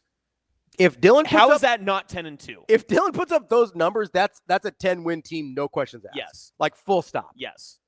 Full stop. And also breaks all the records. I mean, 100% of them. I mean, we're talking about unprecedented Nebraska quarterback Yes. play that we have never seen in this style of quarterback from a Husker. So tell me, is that the best jump from year 1 to year 2 for a Dana quarterback? Not necessarily, because the rest are. It is so statistically speaking, it's the best percentage jump. The rest of them are pretty consistent. Okay. So the rest of them were already pretty good or had like a really good first year, Sure. and then translated it to a pretty consistent second year. This was the biggest jump from a true freshman quarterback that was the starter for the entirety of the season, jumped into the next season. So following the what we closest saw. comparison to what we have Yes. for Dylan, because I imagine some of these guys weren't true freshmen when they started. I imagine, yeah. So the closest direct comparison we have for a Dana Holgorsen quarterback to the situation that Dylan Raiola was in went from 14-10, 2,200 yards, and 68% completion to 68% completion, 4,000 yards, 35 touchdowns, 10 picks. Not quite. He did a little bit better than that, but percentage-wise, yes. Okay. So I'm trying to get the ratios. direct. Yes, the Gotcha. ratio. Okay. Yeah, big ratio, Yeah. guys. If that happens, Nebraska's absolutely winning 10 games. Yeah. And also, you like this too. That quarterback in his second year, 1.9% interception rate. Which again, not far off from where Dylan already is. Right. Right. So that's where I get people get hesitant. And they're like, oh, what is this guy smoking? And give me some what. Literally, I got a bunch of those. This guy's on crack. Give me some whatever that guy's taking, whatever. I get it. I understand the hesitancy. But if I'm looking at it not through the trauma lens of the last 10 years of Nebraska football, and I haven't even brought up Matt Rule year 3. Haven't even brought that up yet, which is a real thing, by the way. Like, do you think it's a coincidence that he took over 2 of the worst situations in college football, in Temple and Baylor? I don't think there's been a worse situation in college football to take over since SMU and the death penalty than that Baylor program. That Baylor program was meant to be dead. It was left out on the side of the road. They had no recruits. Yep. and barely a roster when he took over. They could not have taken the field that the day he took over. Yep. And this is pre-transfer portal, like normal transfer portal stuff, right? And in the third year, that team won double-digit games. Yep. Third year, that team. And played in a Big 12 title game, I remember. Yes. Right? Was, I believe, an overtime away against Oklahoma from possibly playing for a national title. Yep. Same thing happened at Temple. One of the worst programs in college football. Third year takes them to, I believe, 10 wins. It was 9 or 10. Might have been 9 regular season, 10 with I can't remember off the top of my head. But there's obviously something in the way Matt Rule builds his programs that builds to a year 3. The way the culture set, the foundation of it. Like, I don't know how I can look at both of those examples and not think that same thing is at least plausible. Not guaranteed, but plausible at Nebraska. Yeah. Maybe even probable, right? And then I add in Mike Eckler. And then I add in Dana Holgorsen in year 2, Dylan. Like, I don't even have to squint to get to 10 wins. I don't even have to think twice about it. Mm-hmm. I get the trauma. Scott Frost has nothing to do with what's happening on this roster. Because that's what we're talking about. Another bingo card. I mean, that's what we're talking about, right? We're Yeah. talking about the 3-9 in 2021 and the disappointment in 2019 after Nebraska's preseason top 25, and Adrian Martinez is in I believe the 3rd place for Heisman favorites going into the season. Like, that's what we're talking about. We're not talking about Matt Rule stuff. Yeah. We're talking about Scott Frost stuff. Right. We're talking about Mike Riley stuff coming off of a 7-0 start in 2016 and then having the bottom fall out in 2018. Yeah. Or 2017, Yeah. right? Like, we've just had a really bad ex, and we don't understand how good our current relationship is. Yeah, we just can't see. We're trying to look at Matt Rule and just be like, oh no, you're being really shady. He's like, I am not. It's like I'm just being myself. When you adopt a dog from the shelter Yeah. and that dog had been abused, when you move too quick, the dog kind of shudders a little bit. Mm-hmm. That doesn't have anything to do with you. You've never hit your dog, right? Yep. But they still have some of the scar tissue from before. That's not on you as their new owner, right? You're going to give that dog a good life. Yeah. Like, Matt Rule, I think, is about to give us a real good life here. Yep. I really do. It has nothing to do with the fact that we came from the shelter getting beat up a little bit. Like, that's what an analogy. I mean, that's the great. truth of it, right? Yeah, like, you're right. We've got a dog, Shadow, love him to death. He was abused before we got him, right? Like, for a few years, you move a little too quick, he's a little skittish, right? Guess what? Since we've had him, nothing's bad has ever happened to Shadow. Yep. That dog is living his life, right? Except when you get in the shadow realm for a nap. He loves that. Dude, just put you out, man. It's wild. It's like, I'm not tired at all. He sits down next to you on the couch. You've been asleep for 2 hours instantly, right? There's nothing bad about that dog's life. Yeah. But, every once in a while, you move in the wrong way. You move a little bit too quick. And he's like, whoa, what's happening here? That's the Nebraska fan base right now. Guess what? And I'm not going to live that life. And on that same boat, I'll add this too. The roster doesn't have those same scars anymore either. No, it doesn't. That's a really good point. That's a really good point. I'm a huge proponent. And that was, I think, part of the issue and mentality last year that had nothing to do with the talented players and the players that they had in the program last year. But there is some lingering scar tissue that, oh, here we go again.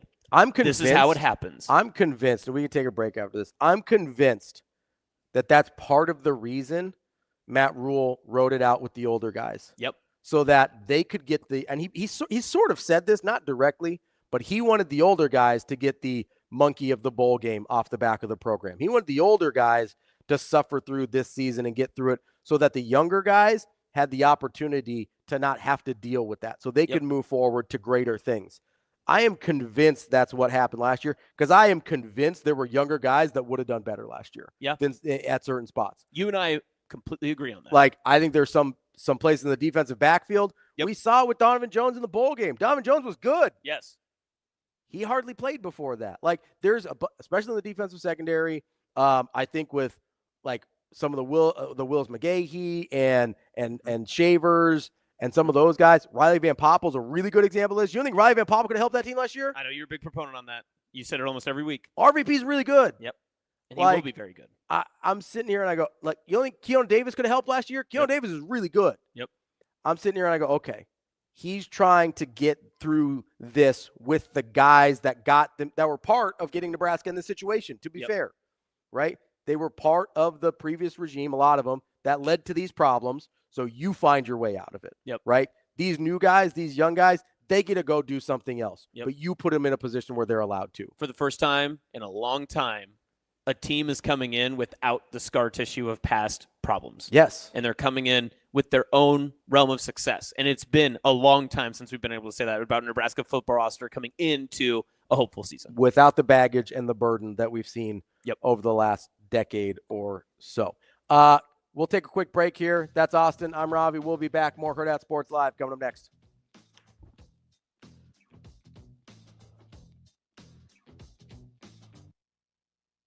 Avery Howard here with Emmett Johnson at Dillon's first ever youth camp. You guys are all out here. O-linemen's out here. You guys, the wide receivers. Why was it important for the offense to come support him today? Man, it was really important, man. If we had a camp, Dillon would be there for us. So it just shows the brotherhood that we have in the room. It just shows how close we are as a team. So it means a lot for us to come out here and support him. Dillon's doing a great job of giving back to the community. So it's been really fun. And for you guys to interact with these kids and watch their faces light up when they get to interact with you, what does that mean for you guys? Means a lot, man. We was all kids just like them coming out here. They're having a lot of fun, and they're really excited to be at Dillon's camp, so it's just great to be able to give back to them. You know how much Nebraska football means to all these little kids. When they leave, what do you hope they know and think about Nebraska football? They know that we got some great players, not just football players on the field, but great humans, and I hope they take that into their lives after this camp and just have fun with everything they do. Speaking of camp, you guys, like you just said, about a week away. What are the feelings going into camp this year? Man, I'm really excited, man. We got a really great team this year, a really great brotherhood. So it's going to be a really, really fun year, and we're just got to go into camp healthy, just take care of business, and then let everything handle itself.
Here with Corey Barney at Dillon Raiola's first youth camp. You guys are having a great time out here. What's it like to see all these kids out here for him and you guys being out here supporting him?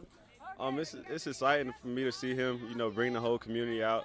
It's always good to give back, and I'm just blessed to be in this position. Happy for my guy. Yeah, I'm happy to be out here. A lot of the offense is out here today. How would you describe the connection this group has going into this season? Building our brotherhood, unity. We try to do everything as one.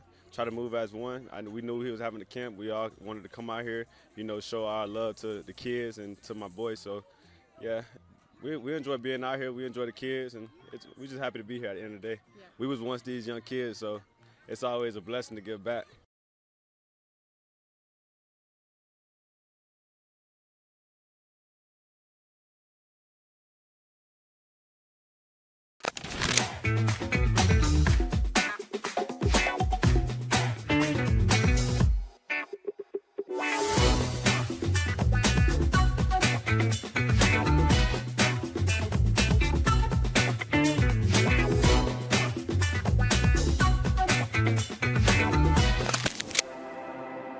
We're in the neighborhood, just down the street.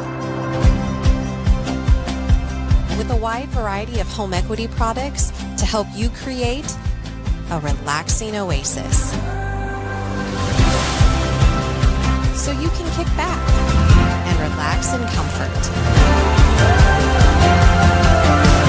Centrist Federal Credit Union. We are where you are.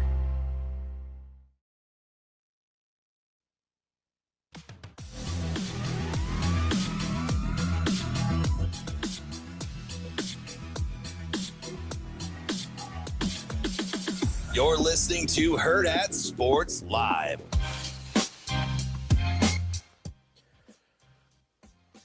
Welcome back, Hurrdat Sports Live. That's Austin. I'm Ravi here at Hurrdat Sports Bar and Grill, reminding you that the Pinnacle Bank Championship is right around the corner. Don't forget, it's presented by Woodhouse, and it is back. You won't want to miss a second, whether you're in it for the Corn Ferry Tour Golf, if you're a big golf guy, concessions, it's more my area of expertise. I too am more of a concessions man. Concerts, there's a good cause attached as well in terms of helping out the community or anything in between. Maybe you want to come out to hole 17 and hang out with the Hurrdat crew, which you definitely should. A good time is always par for the course. Get your tickets at the PinnacleBankChampionship.com today to experience it for yourself. You had a cool experience over the weekend. You were doing the Husker Road Race, right? You were out there? Yeah. Did you actually run? I did run, yeah. Dr. Girlfriend and I. Big runner guy? Big runner guy. Did you do the mile or the 5K? I did the 5K. Oh, I'm no Kyle Crooks. I did the full 5K. Well, I mean, you're coming off like a marathon and an Ironman. A 5K is nothing, right? I know. That's what I thought. But then the humidity attacked. I mean, it was brutal out there. Aggressive. So, full disclosure, had to get my DB in there. Just trying to hit the bingo card. Yeah, bingo card. So we got there about like 7:55, 8 o'clock. So the mile had like just started. We're getting our packets and stuff. It's not like a regular race. Mm-hmm. So not like a regular mom. It's cool, mom. Right. No, but I meant it's not like those usual half marathons, whatever you sign up for, where everyone's like serious competitive runners and stuff. There's just a lot of families. People just want to do it just to do it. Support, that sort of thing. Come around, be around Nebraska football players. Right. And so we're standing out on the field at Memorial Stadium. Turf is incredible. It's very cool. Be able to kind of look at that, look at the new outlines and stuff. You get it. The sun starts to creep in. It was cooking on that field. I mean, brutal. And so, I saunter over to the opposing sideline, which, they've now painted completely black. That's Dante's Inferno right there. Ugh. When the sun hits that thing. Yeah. We're out. I do not want to be a road team sitting in that thing in 85-degree heat. Like, no way. Love it. Those September games are going to be great. Yeah. That Houston Christian's about to boil. Although they are from Houston, they should be used to it. They should be. Houston's brutal. Yeah, that's going to be something. But yeah, it was a really cool experience there at the Husker Road Race. So what was it like with the I guess I've never been to it. Mm-hmm. What is kind of the player's role? I see him like running across the finish line with some guys and stuff like that, or some families and kids. Yeah. Like, what are the Huskers players doing kind of throughout that? Yeah, so some of them were set up strategically on the course to just give out high fives and support. Dylan did a great job. He was bumping a lot of good music. I'll give him that. Yeah. He was handing out a lot of high fives, dude. Dude's hands are gigantic, by the way. I mean, I felt like I could. Huge. It's like grabbing your forearm when he shakes your hand. Yeah, the Nebraska men's basketball team, which I made sure I said hi from Ravi Lulla. I said he's really high on you guys, crown basketball champions. And they all said that wasn't really us, but thanks. Literally, none of us are back from that. But they were handing out water at the halfway point. But yeah, some of them were just working the course like you'd expect regular race volunteers. Some of them were helping with different kids that were running through, whether there was the mile or the 5K themselves. They were out there on the course running with them. Some of them were helping out, just kind of just interacting with the kids on the field and just playing pickup games and doing stuff. I know we got some clips of Ja'Cory Barney breaking kids' ankles and stuff. That was cool. So yeah, it was just, they did a great job of just interacting with the fans and the people that were at the road race. And the road race, the videos and everything that even we have come out with, it is as cool as it looks. Yeah. I promise. Every time when I went out there, this is my first time running it, first time actually seeing it and experiencing it. It's not like a normal 5K where everyone's, got their gel packets, taped to their chest and there's Band-Aids everywhere and people are just retaping their ankles and stuff. Do people do that for a 5K? You haven't been to a small town 5K. I have not. No. That is their biggest day. The turkey trot. Oh, sure. Crushes. Yeah. Because I figured with half marathon, some of the longer ones, obviously you got to be fueled up. You know, you got to get the tape so there's no chafing, all sorts of stuff, right? I've never had that issue. Really? Knock on wood, Good for you. Yeah. Proud of you. I've always said that, and then I've always been this will be the one that gets me. If the Husker Road Race one would have got me, that would have been hilarious. It is called a turkey trot. I mean, no, like a turkey trot for Thanksgiving. Yeah, when they do the 5K. Yeah, those are the best ones. But yeah. So anyway, what the best part was is that they allowed the Husker football team to be able to speak and be a part of the experience, speaking to these families, speaking to who's out there. Yeah. And I was just so impressed because it sounded so so genuine and did not come across as rehearsed. It didn't come across as, hey, we're just giving it to like this one guy because he's super passionate about this. Like they didn't just have like one person speaking. The whole team felt like they believed in the mission of Team Jack, the pediatric brain research that they were raising money for. And I was telling you during the break, but specifically, Ja'Cory Barney, just I am so impressed as to like what I heard from him that I completely think of him like a whole new light now. Like a whole different person. Just not even like the football player that he is, because he's a fantastic football player, but just the person and character that he is and the way that he spoke just from the heart and what it meant for him to be out there. And then to see his words turn into actions and to interact with these fans and to play with the kids and to be able to be out on the field and know what it meant for those kids too, to be who he is and to give back his small, ample amount of time on a Sunday morning to interact with football fans in that way. It was an incredible, like it was one of those that I was speaking, to my girlfriend she's a pediatric doctor in town here.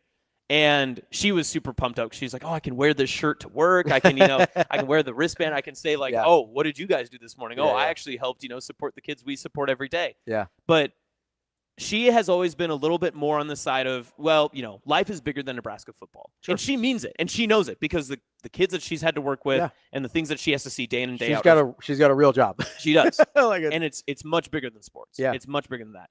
But she was even saying how cool it was to hear what the Huskers had to say and how they interacted and how they were just a part of the operation. Yeah. Because she could tell it actually meant something to them. Yeah. That they are actually, they understand what this looks like. Yeah, I will say I get it. Especially if you're in a job like a doctor, right? Being in a spot where you look at it and you go, hey, I'm dealing with stuff that is way different than who wins and loses a football game. Right. The one thing I will say is the importance of Nebraska football isn't really just about the games, right? The Team Jack thing's a great example, right? That family has been through so much, whether it's with Jack or with Andy and both of them passing recently. And Nebraska football made their lives infinitely better while they were going through this struggle, while they were going through the original diagnosis with Jack and obviously the cancer came back and then Andy was dealing with his as well. And you sit there and you go, okay, they're dealing with obvious, heavy, real life stuff. And there's not that much that can make your life better in that moment, right? Family, sure. Friends, absolutely, like a support system. But you know what made that family's life infinitely better was Nebraska football. Yep. And so I get it when she says it's not the end of the world, whatever. Sure, I get it. Like Nebraska doesn't go 10-2 this year and I'm wrong. Like people will make jokes and I'll eat it and it'll be fine. Right. Like it's not the end of the world. But when you get outside of the individual results and what the games actually are, it really is that important. I know that I've told this story before, so I won't go into the whole thing, but like when I was 7 and I got diagnosed with diabetes and it felt like the entire world was ending because I didn't know what was happening and kids didn't want to be around me because they knew I was sick and I felt like an outsider and I didn't know what was going on. Brooke Behringer sat me down at a camp and talked to me for a few minutes and I felt like from that day forward, I felt like everything was going to be okay. Yeah. I don't even remember what he said. I really don't. But I was like, if Brooke Behringer's okay sitting next to me, if he thinks I'm cool, I'm good. Yeah. Right? And so, Nebraska football made my life infinitely better. Before I even started working in sports in Nebraska, as a scared kid, Nebraska football made my life better. As a scared kid and scared family, Nebraska football made Team Jack and Jack Hoffman and his whole family's lives better, right? And those are just two of countless examples, right, of what Nebraska football means to this community. That's why, that's part of the reason when I can sit here and I can go, okay, I can sit here and I can be pessimistic. And listen, I have been, right? When I think there's reason to be pessimistic, I don't hold back on that, right? I sit here and I go, okay, do I see a path to this being a really good football team? Yeah, I really do. And part of me, it's a football thing, and part of me is just, I want that for this state and for this fan base so badly. And for the first time in a long time, I actually think it's possible. And believe me when I say, too, that the team is very much worth fighting for and rooting for. because the way that the interactions and everything that I just shared and stuff, and the way that they are bought in, I've never seen a Husker team, and I've been able to interact. I've been in different forms of media across the state. I've been able to be, in press conferences. I've been able to be a little bit behind the scenes, been doing some stuff, with Husker football and such. I've been kind of in the nitty gritty of it, much like you have, much like a lot of people that we talk to on our show are. But the way that this team's character is built, we had a big argument on Friday with, some people about, and especially in comments and chats online about how, why don't they go after certain recruits, and why isn't it always 5-star kids and all this stuff? The type of person that you are for Nebraska football under Matt Rule means a lot. They're looking for something very specific. And it really showed on Sunday night. And that doesn't mean you're a bad person if they don't recruit you. It means you're not the specific type of thing they're looking for. Yeah. You might be a great fit somewhere else. You maybe would have been a good fit at Nebraska, and they just didn't realize it. But they're looking for something specific, and it's a lot more than what your 40 time is. And, they're looking for all that too, right? Yep. You can't just, if they thought I was a great person, I'm not getting a scholarship because just because they think I'm nice, right? That's fair. not in the cards. Yeah. The my peak 5'2" 40 probably not cutting it. It's pretty quick. And I mean, not now. Back in the day, maybe. If I could break 6 seconds now, I'd take it. Yeah. Do you guys want to get to our guest here, Gary Java? Sure. Yeah. Let's go ahead and get to Gary here. We've been trying to get a hold of him for a couple minutes here, but we've been talking about the Pinnacle Bank Championship. Gary, I know you've been involved for a long time. How are you this morning? I'm doing great, and this is what an extra bonus. This is cherry on the top. I'm on Hurrdat Sports Radio with you licensed professionals. Thanks for having us on. Thanks for thinking of us. We're only a couple of weeks out, folks. I mean, speaking of licensed professionals, this used to be your arena, Gary. The older you get, the more used to there are in your life. All right, Gary. So this is my. I'll say people ask me all the time. That's fun to you, man. I said that was the most fun I ever got paid to have in those great days, and with great respect for the art of sports talk radio to you guys. Well, Gary, this is my first rodeo with Pinnacle Bank Championships. My first kind of wrapping up my first year with Hurrdat, but I didn't get to do this last year, so I'm so excited to see what it's all about. If there's a newcomer like me who hasn't seen this type of experience, what's kind of the selling point? What's the biggest difference maker between this and other events? This is what I tell people. We are Nebraska's only annual professional sports event. And God bless our College World Series. I mean, I've embraced and promoted all our sports over the years. College World Series are our only annual college sports event. In the volleyball Final Fours, Olympic swim trial, those are great events, but they're not. Anyway, we're the only annual. So for 4 days a year, even for people who have been to our event our first 8 years, this is going to be our 9th, August 7th through 10th. But for people they haven't been here in 12 months. There's only 4 days of a professional golf tournament, Corn Ferry Tour, and our team. Despite me, but Jessica Brabeck has been here all 9 years. We've worked together. Amelia Hansen, now Katie Caldwell, our intern staff, Brett Ballack, as our coach, Brett Ballack, as director of sales. You just put on a great show. The golfers put on a great show. The club at Indian Creek is just immaculate. And for every year since our first year, the players love the golf course itself, how it plays, and how fair and honest and tough it plays. So what I say to a newcomer, come on out here and just experience a professional golf tournament, just firsthand in all different ways, with the grounds ticket, and that can get you into the grounds, and concessions throughout the golf course, and for our good sponsors who are in some of those really cool looking pavilions, indoor, outdoor, air conditioning covered, with food and drinks. And no matter how you enjoy it, it's just a great place. It's a great walk in the park, watching these great golfers. I almost said great young golfers, but they're not all the youngest. There's some players who've been coming through here and staying on this tour for a long time and grinding it out. Gary, you mentioned some of the different tents and sponsors you got around there. That's always what I'm wondering, right? Because I'm going to be honest with you, Gary. I'm not a huge golf fan. I like it. I don't love it. If I'm going to be out there, I want to have a little bit of fun, though, right? My question is always, how do I get into the good tents? You know what? I can email you a list of names and a list of great sponsors and say, if you know anybody there, if you have anybody there that likes you, at this, ask them if they can get in there. And then we can also sell. Excuse my voice here. Boy, I sound like a professional, don't I?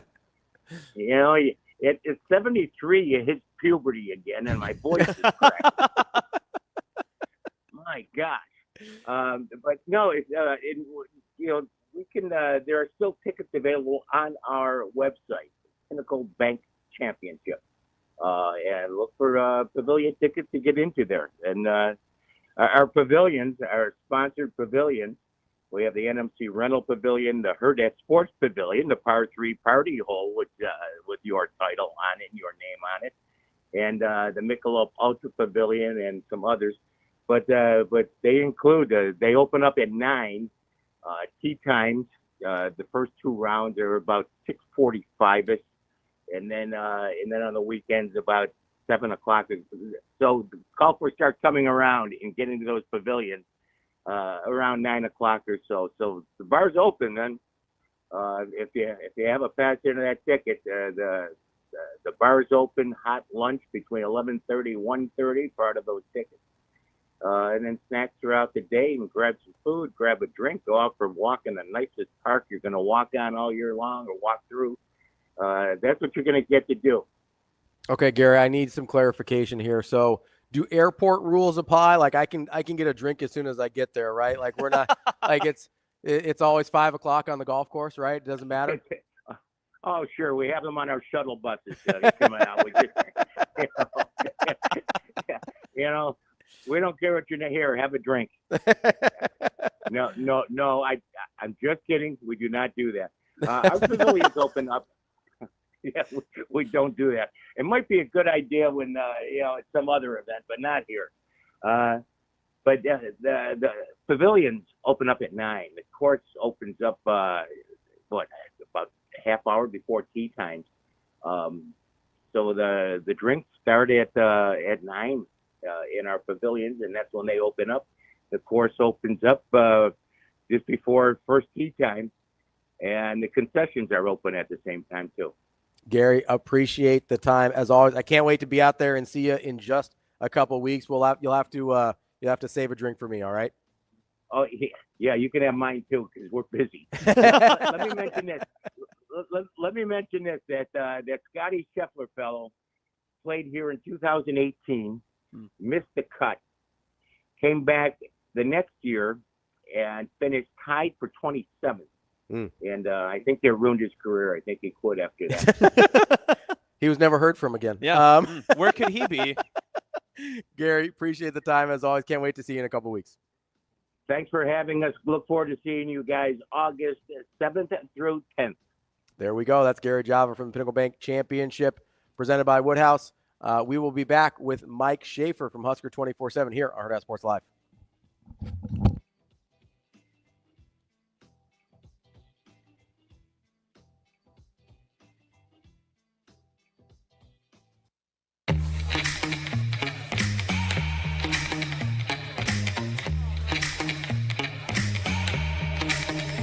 Give me that cheddar, we getting Rico. Big money rolls like burritos. Give me that hot sauce, no pico. Give me that.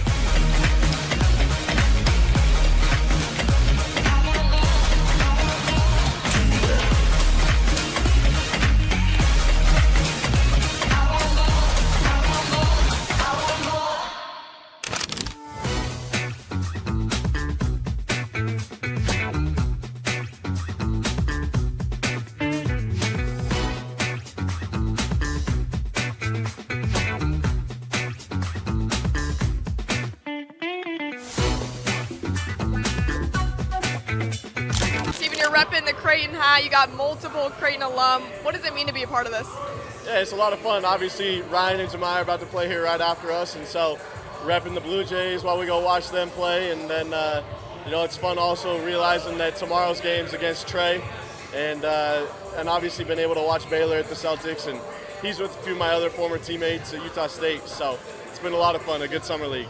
How much has this meant to you just to realize your dream and have an NBA chance? Yeah, it's awesome. Being on the court and allowing to earn the trust of the coaches and things like that has been a process, but it's been fun, and it's all a part of the journey, and there's so much to learn out there, and it's going to be fun being able to pick apart the film and just learn where I can get better and improve.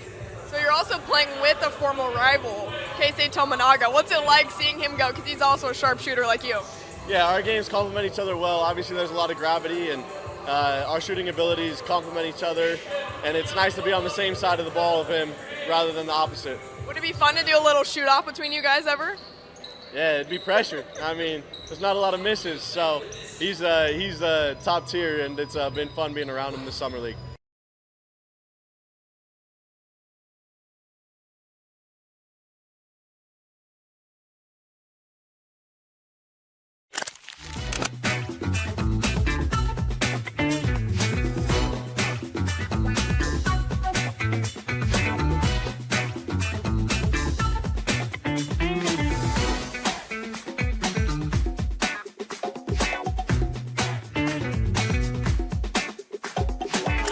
Ryan Kalkbrenner joining me now from NBA Summer League, a former Blue Jay. Getting your NBA chance, just what does this mean to you, Ryan, hearing your name called in the draft? Yeah, it was a really, really special thing. I mean, you work your whole life to make it to this point, and, the journey's not over, but it's definitely a huge step to get into, making a dream come true. So it's been a special journey so far. I mean, I couldn't have asked for a better stop than Creighton, but, one more stop to go. Well, you told me after your freshman season you were looking for internships. You weren't sure what you're going to do after basketball. How proud would that guy be of you right now? The guy would be saying someone's lying to you if I'm in the NBA. So, yeah, I think he'd be very proud of how far I've come and where I'm at today. How much have you grown in your confidence and just how you are and your presence on the court? Completely different guy. I wasn't talking at all my freshman year. I wasn't confident at all, and that's changed completely. You can't make it to this league, much less stay in it, without being confident and being sure of yourself and knowing what you do. And I feel so much more prepared going into the league now than I would have my junior year, sophomore year, especially my freshman year.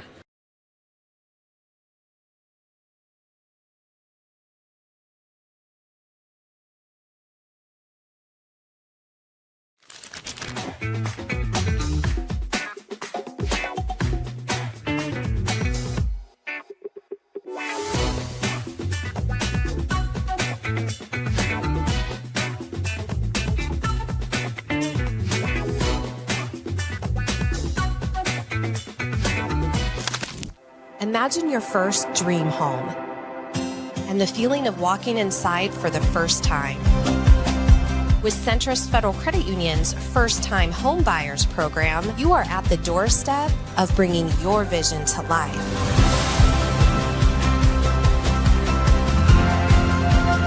Welcome home. From your neighborhood mortgage experts, Centrist Federal Credit Union. We are where you are.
You're listening to Hurrdat Sports Live.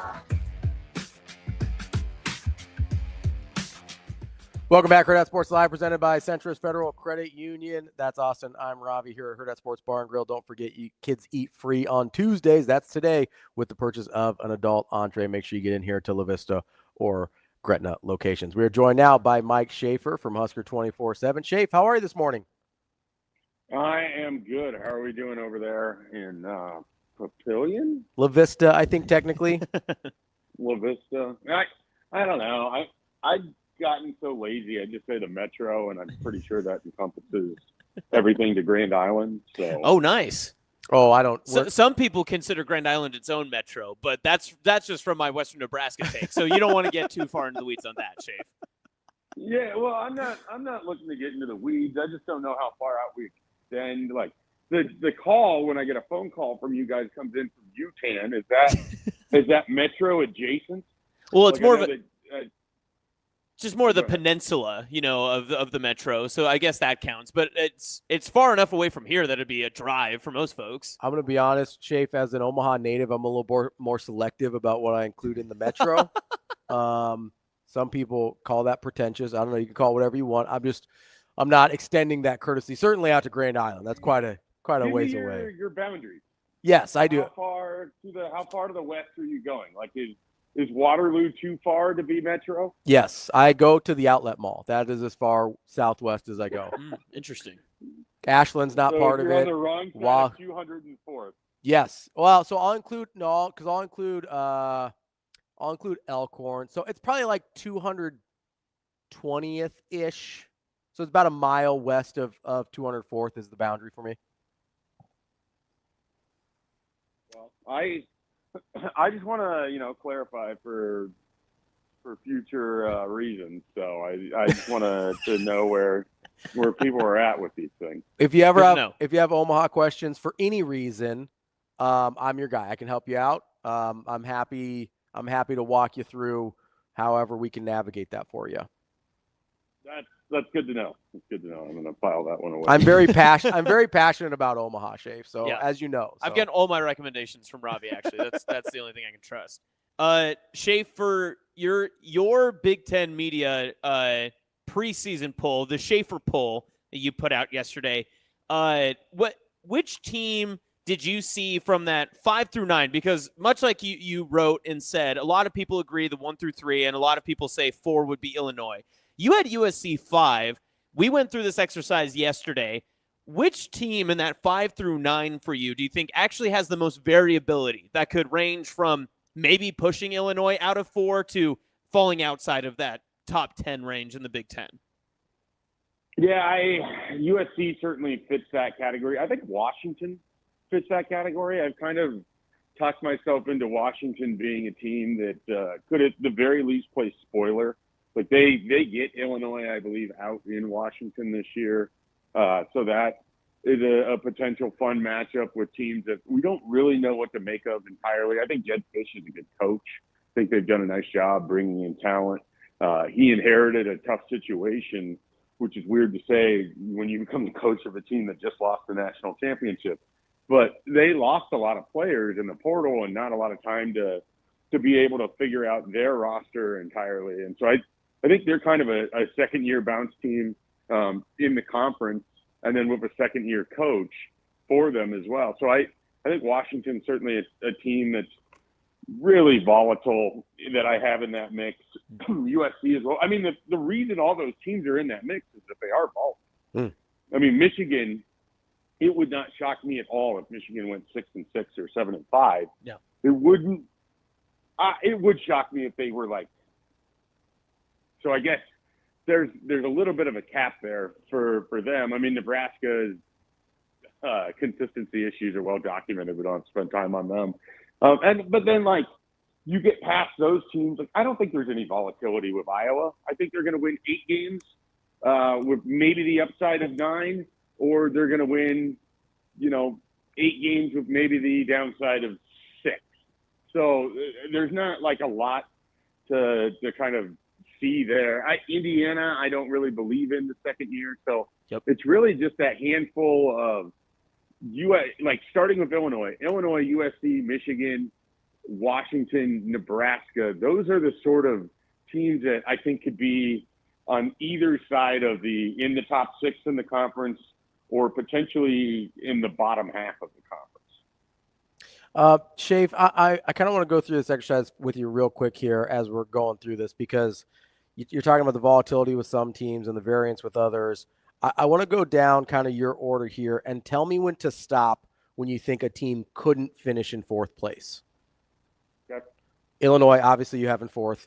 USC, Michigan, Keep going. Washington, Keep going. Nebraska. That's like right at the line for me. I think Nebraska could absolutely finish in 4th place if they have everything goes right for them. I don't think that's what's going to happen, but I think it's at least in the range of outcomes. Is it in the range of outcomes for Iowa? I don't think so. Okay. I don't believe in Iowa. When I say that, it's not to be so flippantly dismissive of their ability to put together an 8-win football program. I just don't think that they're going to be better than that. Like, I have genuine questions about how the offense will go. I love the addition of Mark Gradowski, but it's still a jump in level for him to go from the FCS and even at a place like South Dakota State where he was playing for national championships. He's now coming to the Big Ten, and this is a tough conference for newcomers. And so, I just don't look for that offense that leans so heavily on Caleb Johnson to be explosive and put up a bunch of points. And at some year, that defense isn't going to be able to save them entirely. So that's my cutoff point. And it wouldn't shock me, if they're better than a couple of the teams that I have in front of them. I just don't think they have the same upside. Mike, were you surprised by the uniformity of a lot of the Big Ten preseason poll? It felt like a lot of people that I've seen online, some of the mismatching of the 5 through 9 in the bottom half, everyone pretty much agreed with the top 3, and then Illinois at 4 as well. But it feels like everyone somewhat agreed that there are different tiers of the league, that there's the 3 of Ohio State, Penn State, Oregon, Illinois, and then the 5 through 9, and then the bottom half of the league. Were you a little bit surprised by that there wasn't a more mixing and matching of some other teams in there? Not a ton. I mean, because with 3 of them, you have 3 very clear reach the second round or beyond in the college football playoff. I mean, you have the returning national champions, returning semifinalists, or returning quarterfinalists. So, yeah, those 3 kind of make sense where they are. They all have important pieces that are coming back to help establish them, at least offensively. And then, in the case of Penn State, it's sort of this is kind of time for them to fire their gun. This is their best opportunity to win the conference outright. So they were in the conference championship game last year. So those 3, it's not a big surprise. I think Illinois is a lot of everyone looking for who's the next Indiana. And they check a lot of boxes. They finished the year relatively strong. The one thing about them, that defense was really suspect last year. I mean, if you look at what Oregon did to them, Dylan Raiola had a tremendous game, and then that was the last time he looked good until Wisconsin. So I do wonder if they have the defensive chops to be able to finish 4th in this league, depending on how the schedule breaks out for them, or if they have the offense that can sustain enough to get past what, is probably a pretty weak defense relative to what the expectation is. And then after that, yeah, it is. It feels like you just kind of line up who your favorites are and go from there. And I feel like everybody has the same kind of fade teams too. Like nobody seems particularly enamored by what Luke Fickell has going into his 3rd year at Wisconsin. It seems like that should be just massive alarm bells out there in Madison. So, Schaefer, let me ask you about UCLA, because they're a team that had a huge variance in the poll. Somebody had them as low as 17, which is wild to me. I'm not in love with UCLA, but that seems really low. You have them at 13. What do you see? Like, what if Nico's good? What does UCLA look like if Nico's good? Yeah, I think they could be upper half of the – not upper half of the conference, but I think they could be the middle of the conference as their high point. Like, they could get to 8 wins. They could get to 7-5. Like, that's what team number 9 or 10 in this conference is going to be, because there's going to be a lot of, beating each other up. So, I think they have that in their bag. I just don't know that they can go out and win enough games to be a top 5 team in the Big Ten this year, right? They're a little bit of a wild card because they lost a fair amount on defense. They had guys that really, you look at the game plan they had for Dylan Raiola, they had him out of sorts in a way that we hadn't seen a whole lot of. And previously, he had just played the national champions in Ohio State. So I think some of the question with them is less Nico and more so just like, are they going to be able to replicate the same strong defensive performances that they were getting up front? So if they can't do that at quite the same level, I don't know that their upside is that high, but I think that they have enough talent to get to the 7-8 win range if things break right for them. And that would include beating a Nebraska team going out for the Rose Bowl in November. Schaefer, we were talking earlier about Dylan Raiola's X factors, Nebraska's X factors, that sort of stuff, and talked a little bit about Dana Holgorsen. But I'm curious. I had this thought come in last week, and we've kind of been stewing on it a little bit. But what do you think is more important with Holgorsen being completely under the fold here for essentially his second year? Is he more impactful for Dylan Raiola, or is Dana Holgorsen more impactful for the Nebraska football offense?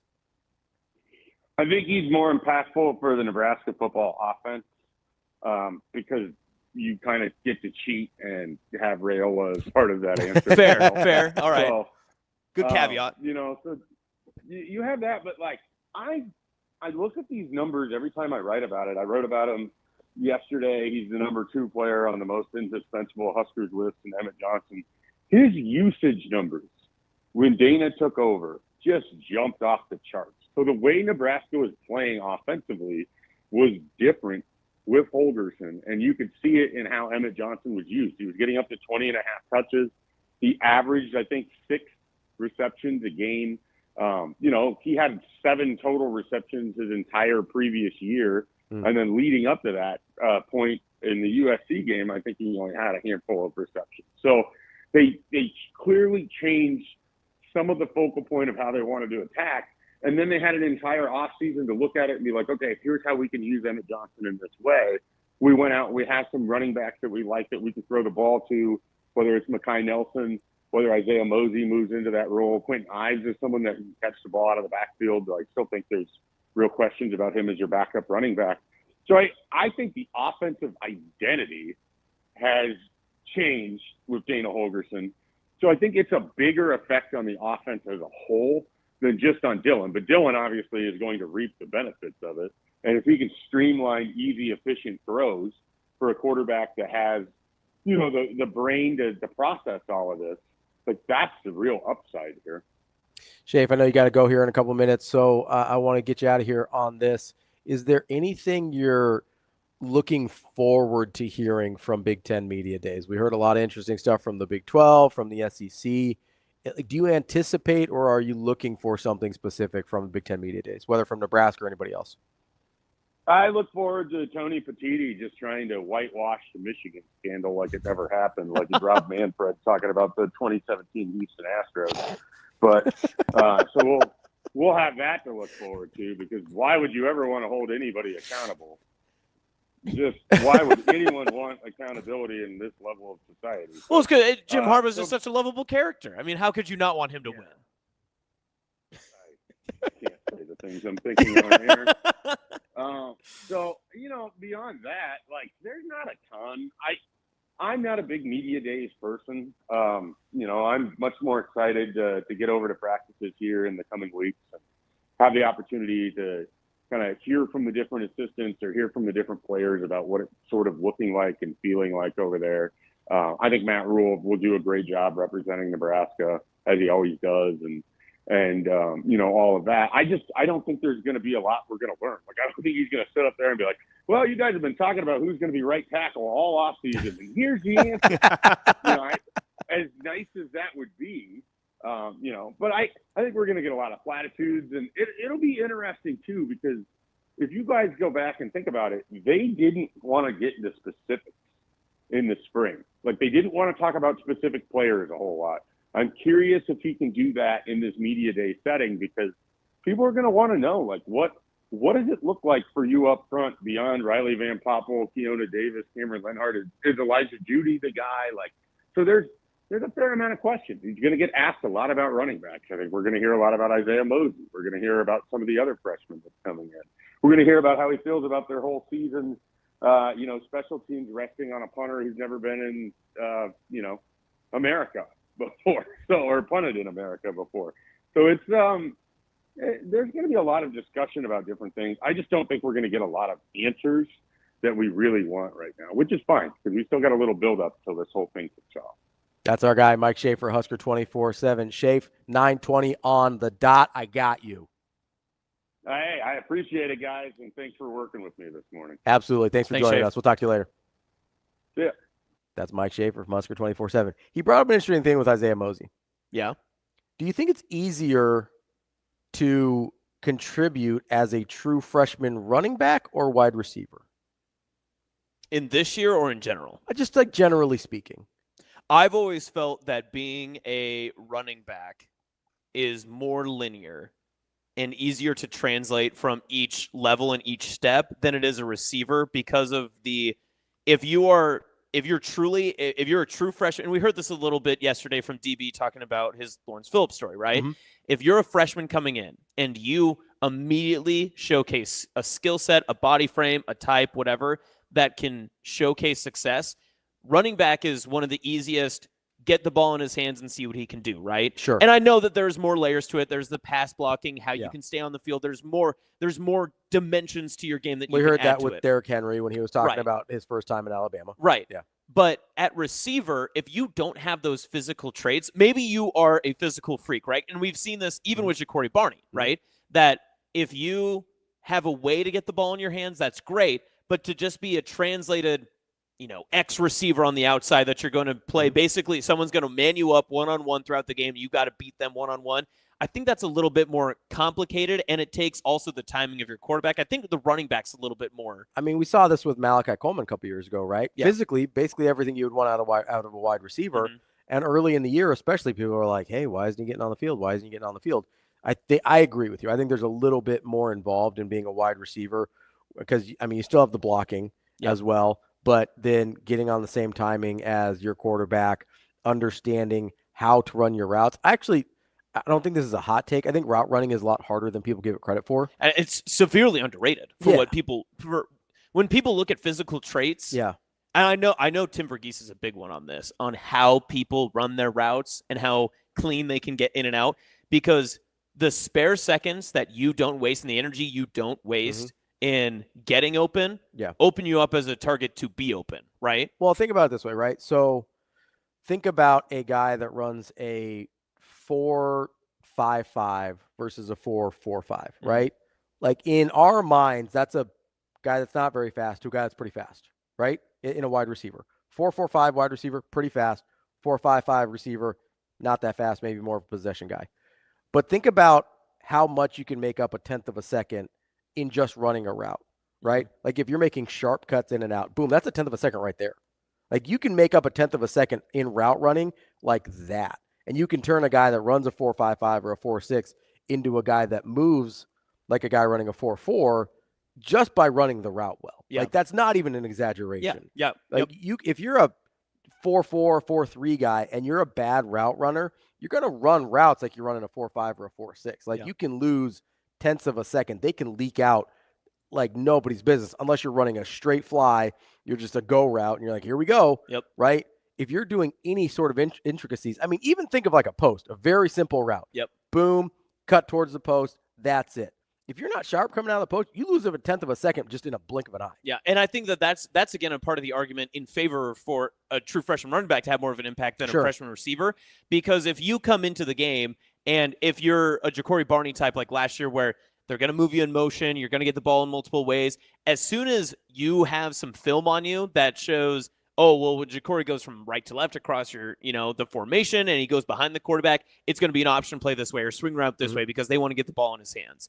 But if you're a receiver just on the outside and you can only run flies and you don't have any dynamic movement in your game, as soon as you go out there, anybody that's watched film on you says, okay, so roll a safety over this way to be help over top so that we're going to play 10 yards off of him so we can't get passes and you're done. Yep. Number 12's in the game. He's only got one route on him. We've got that. That side of the field is now useless. Yes. Right. I will say, David brings up a good point with the pass protection on the running backs. I do think you see this a lot more is and guys are going to get the ball in certain situations, but they'll bring guys in. You bring in third down backs or short yardage backs in certain situations, and you go, hey, I know this guy is not a great pass protector. He's getting the ball in this situation. They do that, and it doesn't tend to matter a ton, especially if the guy is physically gifted. I will say, I think at running back, maybe you need to be a little bit more physically ready. Yes. Like Mekhi Nelson's a good example. That's a guy that I think has had to work to put on some weight, where last year, talent-wise, probably could have been helpful. Don't know if he was physically ready to be a running back at the Big Ten level in that moment. I think he's a lot closer. Like, I'm really interested to see Mekhi Nelson this year. But I do think there's physically, because of the pounding that you take as a running back, as opposed to it's a little less frequent contact as a wide receiver, I do think you can get away being a little less physically mature as a wide receiver if you've got some of that other stuff. I do think the football part of it's harder in terms of, I think natural ability can take over at running back a little bit easier than it can at wide receiver, unless you are like a true like Calvin Johnson type freak. But even then, if you don't have some of the other stuff, you're still pretty limited. If you've got a couple pet running plays that you like, you can run those over and over again and be effective. Like we've seen that across countless players, countless systems. That's not really a deal breaker. If you're a wide receiver that can only run one or two routes, you're not going to be that useful. Well, and then notably in the past 25 years in Nebraska football, when Nebraska's had a staple of running backs, is it staple or stable? Stable. Like horses? Yeah, not like stapler. Like no, like my space stapler. Big office space. Did you just go office space? Yeah, of course. That was awesome. Yeah, that was. That's like in my wheelhouse. Like people don't give that movie enough credit. I mean, late 90s. That's my sweet spot, man. But in the stable of running backs in the past 25 years, they found ways to get Amir Abdullah on the field, right? Behind Roy Halou, behind Rex Burkhead, and a couple of other guys that were with him that were pretty talented. And they found ways to be able to get the ball in his hands because he was so talented. Amir came in with Braylon Hurd and Aaron Green. Both were more highly regarded. Both ended up playing power conference football somewhere else because Amir stole their lunch, basically. Yeah. But then you can make the same argument for Amir as to why he stayed on the field past his freshman year. One, because he was obviously the most talented running back. But his play style changed from his freshman to his senior year. Yeah, what they asked of him. Yes. Yeah. And also just, I mean, in terms of his body, the way he could run the ball and what else he could do in terms of staying on the field, everything. Yeah. So if you're going to be a freshman running back that can contribute, you have to kind of provide a part of the game that isn't already provided with what the offense needs. Sure. Right? Yeah, because kind of a change up. Yeah, because Emmett Johnson's not going to run, halfback toss 35 times in a game. That's why Ramir Johnson was useful last year, right? Yes. Because you look at him, you're like, oh, that's a nice receiving threat. He's coming out of the backfield. Like Ramir, I know he wasn't a true freshman. Obviously, he was literally the furthest thing you can get from being a true freshman. Well, as Nick Baugh has said before, it's like he's played in like the World War II team and stuff. Like he was part of the original pinstripe, the Gotham Bowl. He was actually there the last time they played a bowl game in New York. I apologize. Me likey. We love Nick Baugh. We should have Nick Baugh on. Yeah. But yeah, there's a you have to bring a different dynamic, right? Mm-hmm. It's the same thing in like if you're a basketball player and you're not one of the top, like if you're trying to crack Creighton's lineup, Jason Green having a different skill set than a lot of those guys in terms of doesn't need the basketball in his hands is actually really useful. Yes. Right? Yeah. It's useful that he can. Did you just Ramir Johnson, Jason Green? I did. Or maybe I Jason Green, Ramir Johnson. You never know. Well, I do know. That was great. That was good. Miller North guy, Jason Green. Can't forget about that.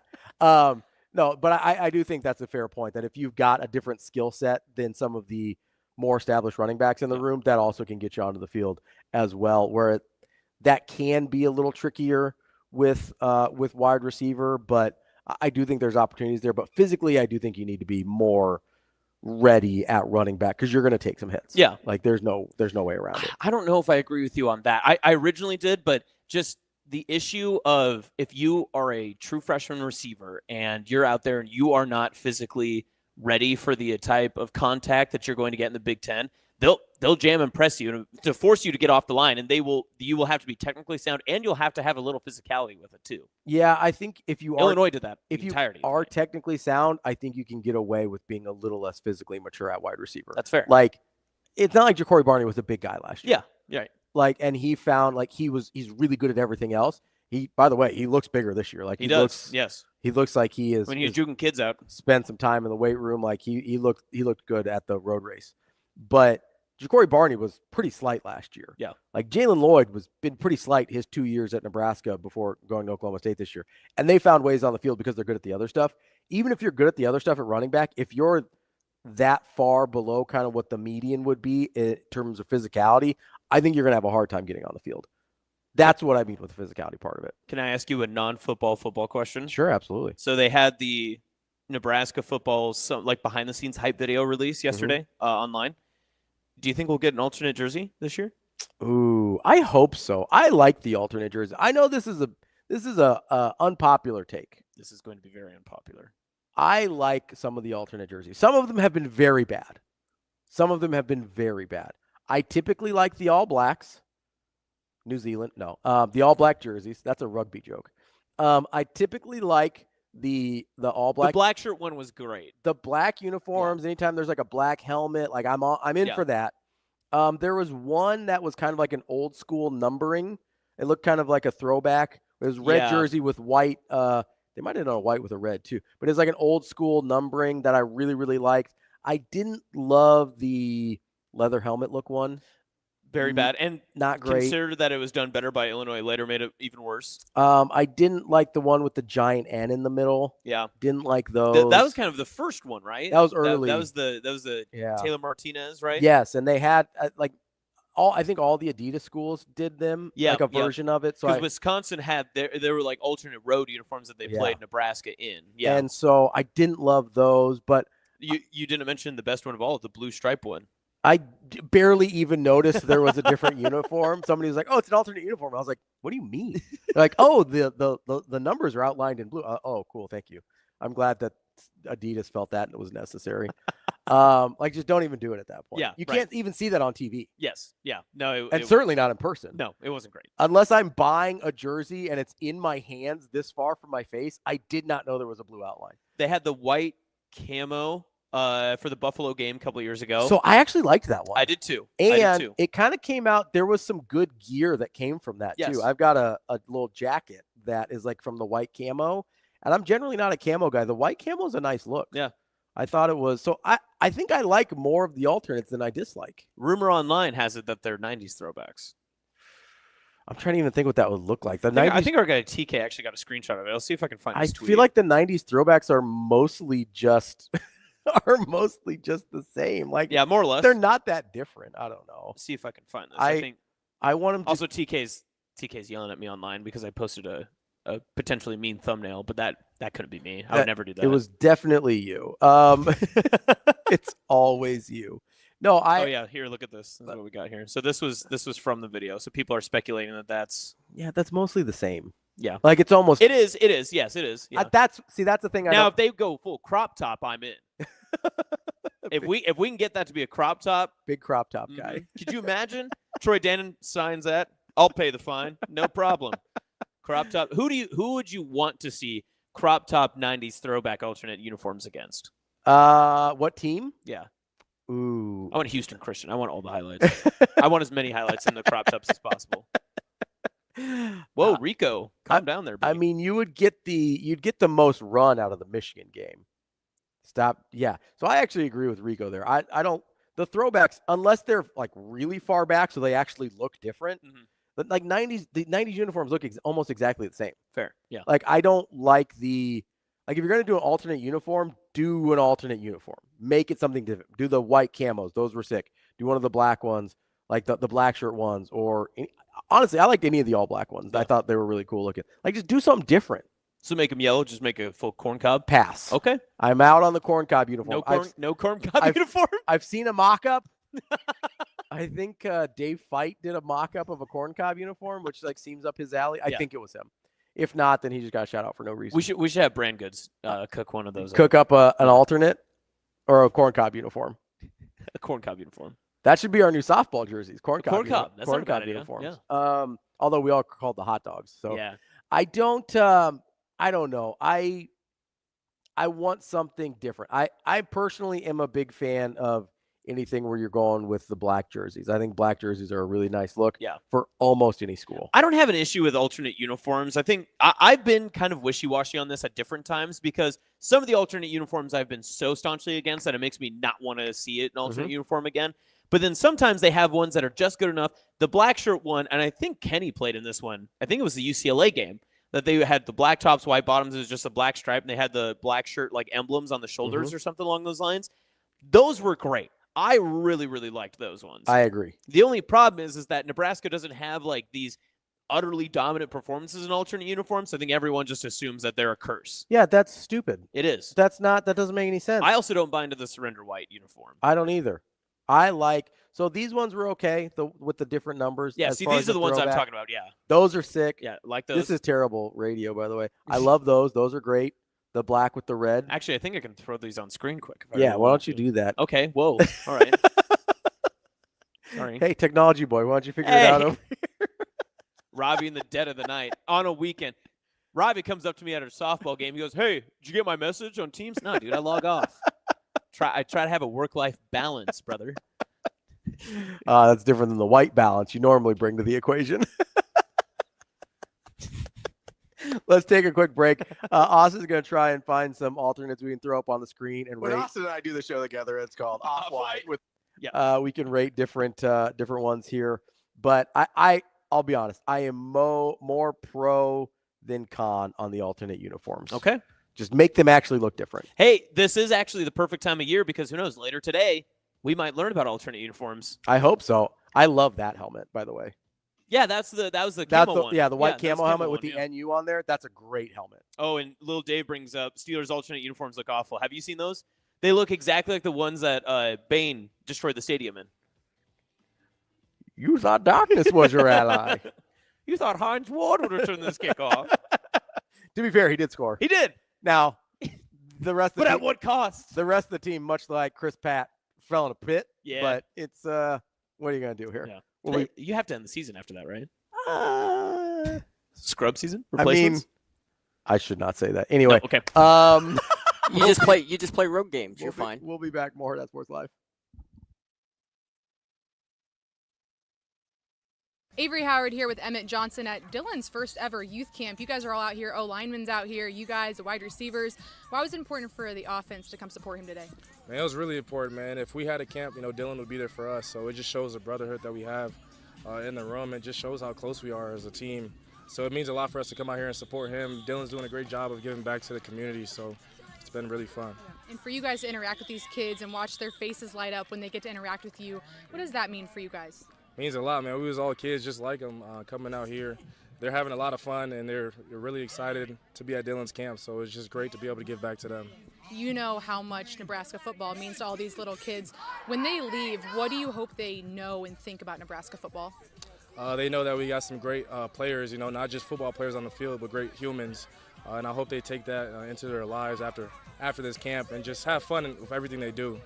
Speaking of camp, you guys, like you just said, about a week away. What are the feelings going into camp this year?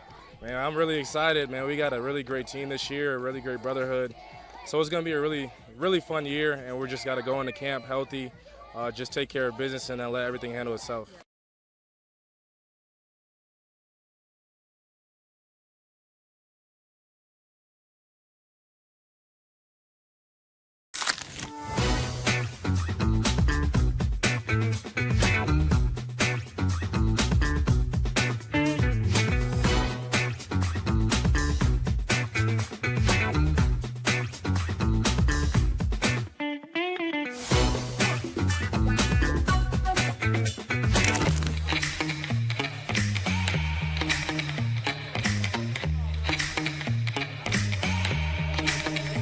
Give me that cheddar, weekend Rico.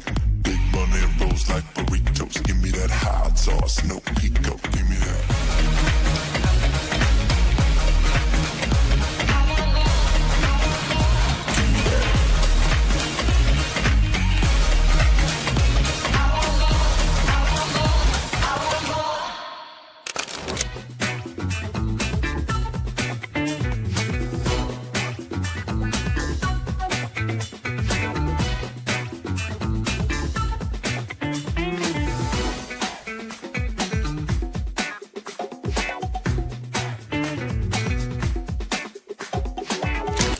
Here with Corey Barney at Dylan Raiola's first youth camp. You guys are having a great time out here. What's it like to see all these kids out here for him and you guys being out here supporting him? It's exciting for me to see him, bring the whole community out. It's always good to give back, and I'm just blessed to be in this position. Happy for my guy. Yeah, I'm happy to be out here. A lot of the offense is out here today. How would you describe the connection this group has going into this season? Just building our brotherhood, unity. We try to do everything as one, try to move as one. We knew he was having a camp. We all wanted to come out here, show our love to the kids and to my boys. So, yeah, we enjoy being out here. We enjoy the kids, and we're just happy to be here at the end of the day. Yeah. We was once these young kids, so it's always a blessing to give back.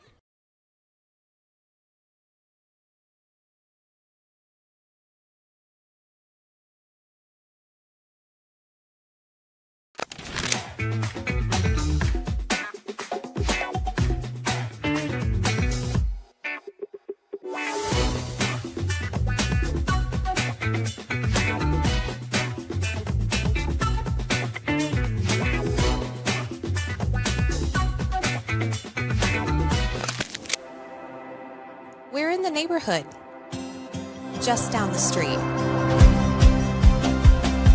With a wide variety of home equity products to help you create a relaxing oasis. So you can kick back and relax in comfort. Centris Federal Credit Union. We are where you are.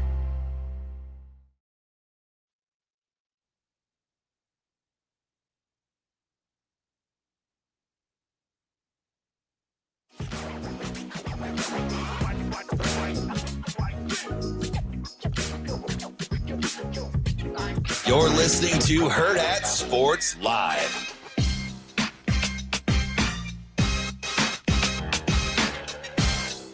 Welcome back, Hurrdat Sports Live. That's Austin. I'm Ravi here at Hurrdat Sports Bar and Grill, reminding you that Centris has you covered with whatever your savings goals are. Centris Federal Credit Union has accounts and teams to help you reach those goals. From savings accounts, money markets, certificates, and IRAs, their experts will help set you up a personalized savings plan that meets your needs and goals. So you can start saving today and journey towards a worry-free tomorrow. Visit centrisfcu.org to check out Centris' savings options and open an account today. Federally insured by NCUA. We were deep in the thing. That thing wet. In alternate uni talk during the break here. And here's what I discovered. Yeah. Also, I know Rico's listening right now. Rico, I really need help on how to figure this out. You are a better digital boy than I am. Hey, I can't present these. I'm not good. Digital boys, figure it out. I know these are just TikTok hands. I can't do StreamYard. But I got these tiny hands. Can't do StreamYard. You remember those Burger King commercials were hilarious. Yeah, I know. Those were great. Okay. It never made me want to go, but no, I was absolutely not. They're funny. Horrible, but unless they want to sponsor us, and then I love it. Yeah. But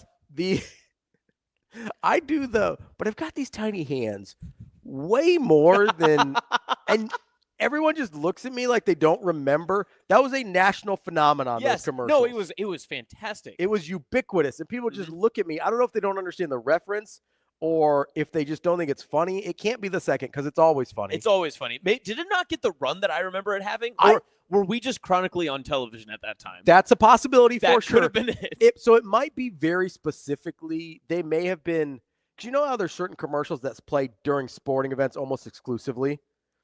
It may have been like a sporting event commercial. So we saw it a million times. Yep. And somebody that doesn't watch 12 hours of college football every Saturday may not have had that same experience. Where it's like, hey, I've seen this Burger King commercial 300 times today.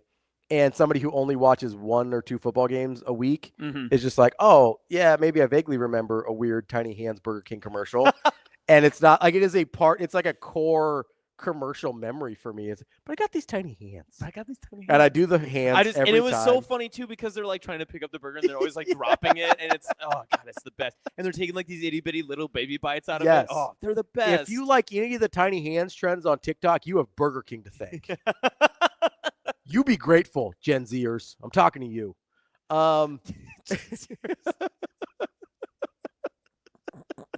This show is mostly built on Gen Zers. Shoot. I've been duped again. Where are my millennial brethren? I'm out here all by myself. It's just me and Sasha, just holding it down for the millennials. Then there's Shane. Rico's close. I think Rico's close. Shane, not to carbon date you, but are you a boomer? No, he's Gen X, I think. No, I'm not a boomer. I don't know the times. I don't know that. Rico says he's a millennial. That's right. We got Rico. Bang. Team Rico on the millennials. I know I'm Gen Z, but 90% of our staff is younger than me. Yeah. I don't know if you're like they didn't have the same childhood I Yeah, had. you're like a zillennial. That's a mix between the Z's and the millennials. Is that real? I didn't like that. I think it's what people say. Mm. Yeah, I feel like you just had the same reaction that Sasha did when I said not to glaze her own donuts. You're just like, I didn't like that. Shirt's coming. They better be. Yeah. We talked to Brand Goods. We're working on designs. They're beautiful. All right, so I am sending some of they're all these. worse. Not to whip my own cream. That's underrated. All right. That's one of the best ones. I am sending these alternate uniforms if you want to get to alternate uniform talk. I do. I absolutely do. So Ken likes the all reds. I'm not a fan. That's my biggest beef is I am not a fan of the all reds. So those are good. Those are good ones. Yeah, the ones on screen now. Those are great ones. What else do we got, Rico? Let's just keep popping them up here. So those ones were good. The reason I liked them so much too is because they actually felt like real black shirt uniforms. Yes, they look like yes. Yes, and I love the story behind them too because they were like, this represents the black shirt tradition. It's all that good stuff. But if I remember right, that game was mostly offense, so not great. Those are terrible. I don't know that helmet's okay. The helmet's okay. That uniform, that combo, the red on red with the metallic silver numbers, really didn't like those. I did kind of the matte helmet. I do enjoy. I would have preferred a black helmet there. Yep. I personally, agree. Yeah, I'd agree. I'll be honest. I'll almost always prefer a black helmet. If I get an option. And wasn't that a night game too? I think that was Wisconsin. The Wisconsin game. Yeah, it was very hard to see who the players were. Yes, and Wisconsin. It was really hard to see the numbers on. Shane for broadcast media, just trying to make it easier on the little guy. It actually was my own cream. It was actually really challenging to see what number was on the screen because they kind of bled together a little bit. What kind of challenges do you have watching the game with alternate uniforms? I can't read the numbers. It's hard telling from the press box. I wasn't in the press box for that one. That was before my official media days. I was just a fan. I was just watching. I believe I was watching that at a sports bar that no longer exists. The Coliseum? Nope, that one wasn't the Coliseum. This one was on 120th and not quite Fort. I believe. Wasn't it called Little Hands? It was not called Little Hands. That's a good uniform. So I would argue that my number one is the black shirt uniform. This is my number two, and I believe these are. So are these Labor Day or these 9/11 Memorial? It's one of the two, right? I don't remember, but this one, this isn't 9/11 Memorial. Oh wait, are these the Northwestern road game ones that they had done? I think so. Okay. So these aren't the white camo because the white camo had the NU helmet, which might be my favorite helmet that they've done. I can find those. But I do like the all white. I know people are like, oh no, surrender whites. The all whites are a sharp look. Yeah. I'm a fan of the all whites. Yes, these were the Northwestern games. See, look at us. We know ball. So this one I like a lot. I like the numbers on. If you're gonna go a throwback, I like this. I didn't love the helmet. Give me the NU helmet with this uniform, and I'm in. I'm all the way in. People are out on the NU. I actually don't mind. That's a great helmet. I understand it's not Nebraska University. I get it, but you never say un. We're always NU. Yes, everything's NU. It's fine. Yeah, but that's a great looking helmet. If that helmet was with this uniform combo, I'm in because it feels very old school. I would take that in a heartbeat. Yeah, I'm a big fan of that. So that's the problem with some of these is you go and these ones that were up there, the throwback ones from the ones that Rico just threw up right now. Those are the those are the Illinois game ones. Yep. The 19 whatever throwback, and they were supposed to be the leather helmets. Yes. Yeah, I agree. That one, the leather helmets didn't really work for me. Give me the NU helmet with that throwback, and I'm all in. I love that. Do we have a picture of the? Also, all the podcast listeners listening right now, we just apologize. There's not a whole lot we can do about this right now. Listen, it's a visual medium part of it now too, so we're kind of trying to, trying to play to that, but. If we have one of the white camos, I would love to get that one up there. Yeah, if we've got that. I think I just sent one. It was the Damian Jackson one. So. That might be my favorite overall uniform. Joseph in chat, we need an alternate helmet with the block N. How that hasn't happened yet is beyond me. So are these the white camo? These are the white camo. Yeah, because they were 9/11 memorial. Yes, that's right. Yeah. So the white camo is I'm a very big fan of that look. You can't really see the helmet in this one, but that's a terrific look. I'm a big fan of the white camo look. Yeah. I'm all in. So alternate uniforms, mostly good. Would you rather have an alternate uniform on the road then? Because judging by our success rate. No, give me an all black at home. All black at home. Give me an all black. Black at home. on black night game. Black on black on black. Okay. I want the helmet. I want the jersey, and I want the pants. Now I'll give a little on the pants if you want to go like a white pant with a black and with a black jersey and a. I like a black helmet, but I'm just saying if you came out all black Michigan game at night. That's 2:30, but yeah. At 2:30, stupid. What about Michigan State? Michigan State's TBD still. Yeah, Minnesota's at Minnesota, so that wouldn't be as good of a one. Is there a home night game? Not yet. I mean, the closest thing you might have is Cincinnati for a home night game. Yeah, but don't do alternate at Arrowhead. Site. Yeah. All right. I mean, I'd rather see it. Why don't you want to? I don't know. There's something about I don't like taking it on the road unless you're going to like a non-traditional college football. Like if you're going to Northwestern, wear an alternate white. Right. Okay. Do that. Okay. What about USC Nebraska? Ooh. Alternates, or is that too much of a college football tradition game? No, let's do alternates. I don't care. I kind of like that too. It's not really a tradition game because like they aren't traditional rivals. Like I get their traditional brands. But people would say college football blue blood. That's fine. I don't care. You get a lot of the 2006 games. Win this for Bill. Win it for Billy C. I'll put that sign up in the stadium. Do you think anyone else will have that going? Akron's a night home game, 6:30. Oh, okay, yeah. Do you want to do not? So where do you lie? Because there are some people that want to do the alternate uniform at like the non-conference. It's essentially like it's a game you think you're going to win. And some people want it to be, no, I want it because then it gets people more excited for like a big matchup, big game. I don't care. I don't think the uniforms, we talked about this in the first segment. Like the play is going to be the play. I don't think the uniform gets them too high. I think it's for the fans. Like I want a cool visual. That's a great look. Oh, right there. These? I don't remember these at all. That's a great look. That's Tommy Armstrong, right? Yeah, that's Tommy. That's a great look. Who's the back? Is that a Zigbu? Maybe. That's kind of a matte black helmet. I love that uniform. I hope that game wasn't in September though. Ooh.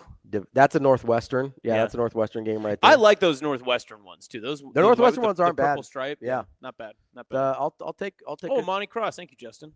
Good call. I'm gonna stick with Divine and Zigbu. I do like me some Monty Cross. He's my favorite player in NCAA 14. Yeah. He just hit the truck button down, and he just run over everybody. So good. David agrees with you. Do it during a non-conference game where you have great highlights in those uniforms. That's what I'm saying. 90s crop tops against Houston Christian, baby. I'm saying, or if you want to go Akron for the night game. Akron's a 6:30 home night game. Black uniforms at night do look a lot better. They look pretty nasty. Yeah. Like you coming out of the tunnel and it's dark. You're like, where is everybody? And they're just like, whoa, it's great. Love it. They should do specifically a Halloween game. What's the closest game to Halloween? What do we have this year? Ooh. Oh, we have November 1st, technically. So it's the day after. So, okay, Nebraska's got back-to-back home games, Northwestern on October 25th and USC November 1st. Ooh, that's a good throwback right there. Northwestern? No, the one that that's on the popped screen? up. Yeah, that's a good throwback. Well, I like the numbers on the helmet. That's actually kind of a cool That was what game was that? Is that Western Kentucky, I think? It was a season opener for that year. That's a good look. I actually like the numbers on the helmet. I know people get weird about the helmet, but I like it. Well, it's great that they did those type of throwback uniforms because the offense that season was from the 1940s. It was a 100-year-old offense. Yes. It was incredible. You know, they did a really good job. Please don't have 9 turnovers a game, and we will win. That's all we ask. Justin says that was the 300 sellout. Yes. Yep. There you go. I'll take it. Listen, I'm a big alternate uni guy. Dude's talking alternate uniforms. I'm a big fan. I know people. Listen, Nebraska hasn't lost games because of the alternate uniforms. They lost games because they haven't been very good. Yeah. Like, that's what's been happening. Mm-hmm. So I think they're going to be good this year. Give me some alternate unis. I'm for it. I legitimately, like, I would be interested to see what they look like because if nothing else, Adidas is always unique because sometimes they're very bad. They are. But at Sometimes least they're tossing it to the wind. They're not like Maryland, just like throwing everything and puke into the like trash can. They're like, we'll mix this up and throw it out, and it'll be a uniform. Instead they're like, we're gonna put a very small blue line around your numbers, and it's like a secret alternate. Yeah. Nobody even knows. Yeah, I don't like the numbers on the helmet. By the way, it's too. Why not? That's like from your childhood. That's when you were around. It's 284 Alabama. I mean, it looks like that. Specifically? Yeah, it does. Doesn't Alabama still do that? They don't have. But they, I'm just they don't saying. have the script A on there, do they? No, they do the numbers. Just the numbers, yeah. Yeah, it's to Alabama.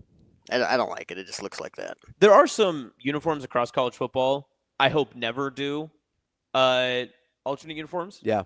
Nebraska's never been one of them. Yeah. Penn State, I hope I never see Penn State in a different type of uniform. Interesting. I really like the Penn State. So I think that some people feel this way about Notre Dame. I love the Notre Dame alternates. I do too. The Notre Dame alternates are so good. And that gold helmet shines so well. beautiful. It's incredible. They're- It quite literally looks like it was blessed by God. Their alternates are, I don't care how you feel about Notre Dame, their alternates are elite. Yes. You know who low-key also has elite alternates? Army and Navy. Yes. Oh, when they yes. go hard for their Yes. Army-Navy game, their alternates are unbelievable. Their uniforms 2 decades ago to where they are now are so much better. Oh, my God. So much better. The alternates for the service, Air Force doesn't do them quite as well. But Florida State. See, Florida State has some really good ones. They had an all-black one with There we go, Rico. Oh, that's and you got the Omaha guy in there, too. Xavier Batts, Omaha guy. Watts. Xavier Watts. Whoa. Same class, wrong guy. They were same high school class. Wrong X. One of them's a Z. Yeah, true. People forget. Wrong end of the alphabet. Just a Y. No, Xavier Watts. Excuse me. Could you imagine if they would have had a Xavier like Ketz or something? Just right in the middle there. Hey, Javier. No, I do like the Notre Dame alternates are elite. The Army Navy alternates are elite. I don't know that there's Oh, you asked about Florida State. Yeah, Florida State. Florida State had they had an all black with they had a black helmet with the red arrow, right? With the red Yes. arrow, which Or was spear. Yeah, the spear, which was incredible. Got the Army Navy ones up. Those are nice. That's not even one of the better Army ones, honestly. The Army all black is so good. Elite. So good. That Navy one's fire. Yes, all of them are incredible. But yeah, Florida State's had some really good ones. They mix and match a little bit. Asian Wyatt, the state flag or the sower on the helmet. I think I'd love to see the sower. I think we should do the sower on the helmet. Somebody mocked up like a overalls uniform where it's like see that. Yeah. white with a red overall, so you look like Herbie. That's a pass for me. I'm gonna put that in the corn cob category. Get that out of there. No, thank you. Didn't the Storm Chasers do corn cob uniforms? I think the Storm Chasers did corn cob. That's a great. Look at that. That's a great alternate. That is good. That's a good looking alternate right there. And See? the different color. Yeah, as it changes down too. The red to black gradient. That's a great one. trying to think They had a different one kind of like that it was probably about 10 years before that. It was I'm imagining Xavier Lee against Maryland wearing a all black alternate. So this was probably 2006, 2007, if I'm remembering correctly. Former Florida State great Xavier Lee. Great might be aggressive. He was one of those people I have an irrational affinity for. Yeah. He was like a 5-star coming out and mobile quarterback. I think he was ahead of his time. Mhm. I'm not sure that Bobby Bowden's offense was ready to adapt to a talent of that level. And that's why we had Drew Weatherford for a few years there. But do you know which alternate I'm actually high on? Which one? Tennessee's smoky gray. Oh, I do like some of the They do it wrong because sometimes they'll put like white pants with the gray on Yeah, no, top. stupid. Don't Gotta do go that. all gray. All gray with Yeah. the orange stripe. Yeah, absolutely. No, it's not a bad one. I do like. I mean, as you can see from my Jeep here, I do kind of like a matte gray look. Right. You know, so Yeah. I'm not mad about that. Trying to see. I just Googled best college football alternate uniforms to see what I got. Oh, I don't like the Florida white with just the F. Mhm. Those were some Tebow Day ones. Well, I know we haven't hit obviously on the tough ones. Oh, these were bad. The Michigan State ones where it just said state. Those were terrible. Michigan State has had some good ones. They though. have, yes, They've they had have. some good ones in the past. Which is shocking why they choose to keep going back to the bad ones. Yeah, I don't know. We haven't hit Oregon yet. Do you have a favorite Oregon? Ooh, I don't. The Stormtrooper white with the matte silver on the sides. Those are good. I like those ones. I do like the Stormtrooper white. I don't have one off the top of my head there's almost too many that it almost doesn't even feel like an alternate, it's just kind of like part of the rotation. But I in general like some uniforms that give me a little character. Oh, who is that? Is this TCU? Dude, some of the TCU ones are wild. Yeah, their best are all purple. I don't. Yes. That's too much. Some of the TCU ones are aggressive. This looks like you have to be on drugs to so watch football. I will say for Oregon, I do kind of like the throwback to the mid-90s uniforms. Oh, the green. Like yeah. the Kelly green and the yellow helmet. The original Duck logo. Yeah, Those are great. give me like the Achilles Smith Oregon uniforms, and I'm in for that. I'll mess around Joseph with in chat, it might be a hot take, but he'll take our traditional road uniforms over the home ones. Love the red pants, never all white, Ravi, much like the show.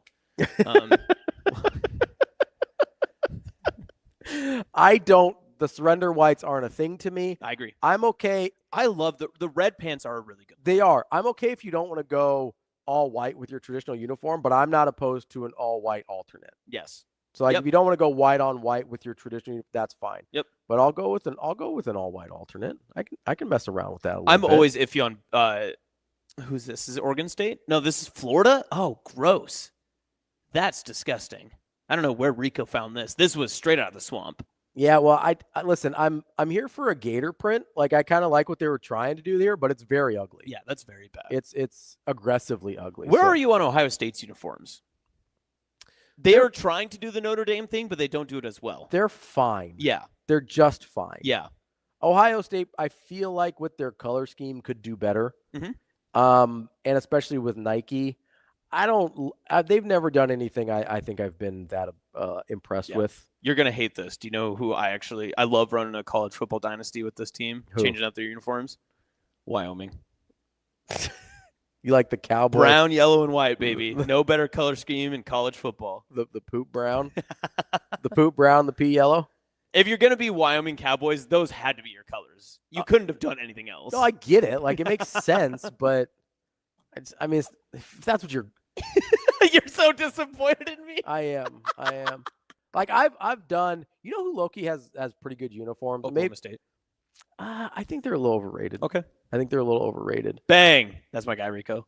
Like, that's not a bad uni. Yeah, like, right? It's not. But that's not my... They have figured it out. That's not my go-to. Yeah. I'll be honest. I've played with Tennessee before just because I like their uniforms. I like the creamsicle orange.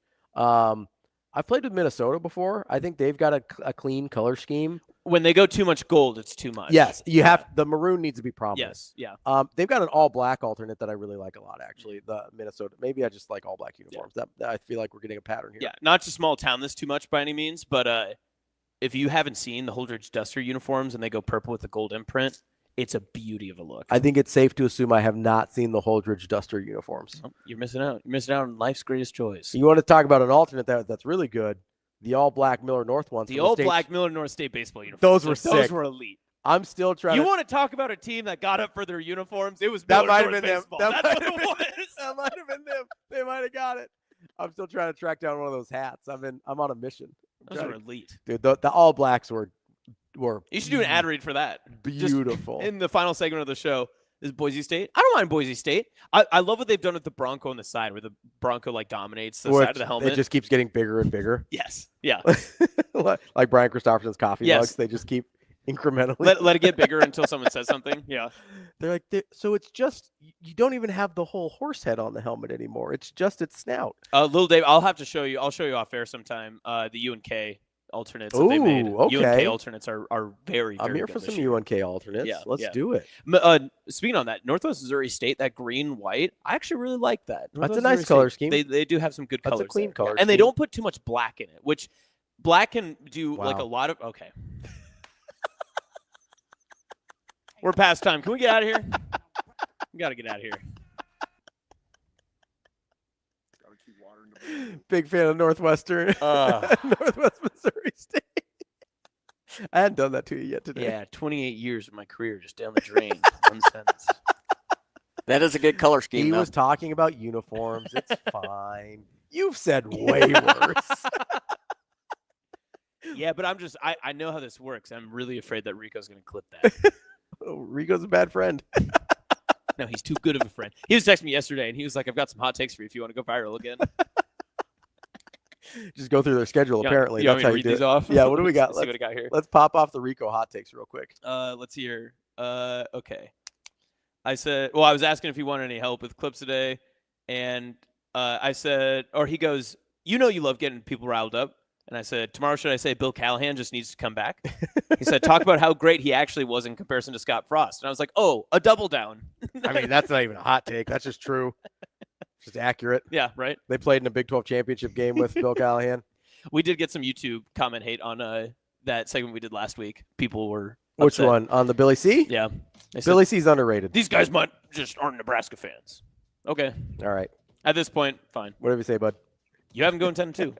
10-2. Nobody else is on that bandwagon. No. Listen, I'm keeping receipts. You know what the worst part about your 10-2 prediction is? In that 10-2, great season for Nebraska. They're 4th in the Big Ten. Well, that's crazy, right? The Big Ten's pretty good. It is. People forget.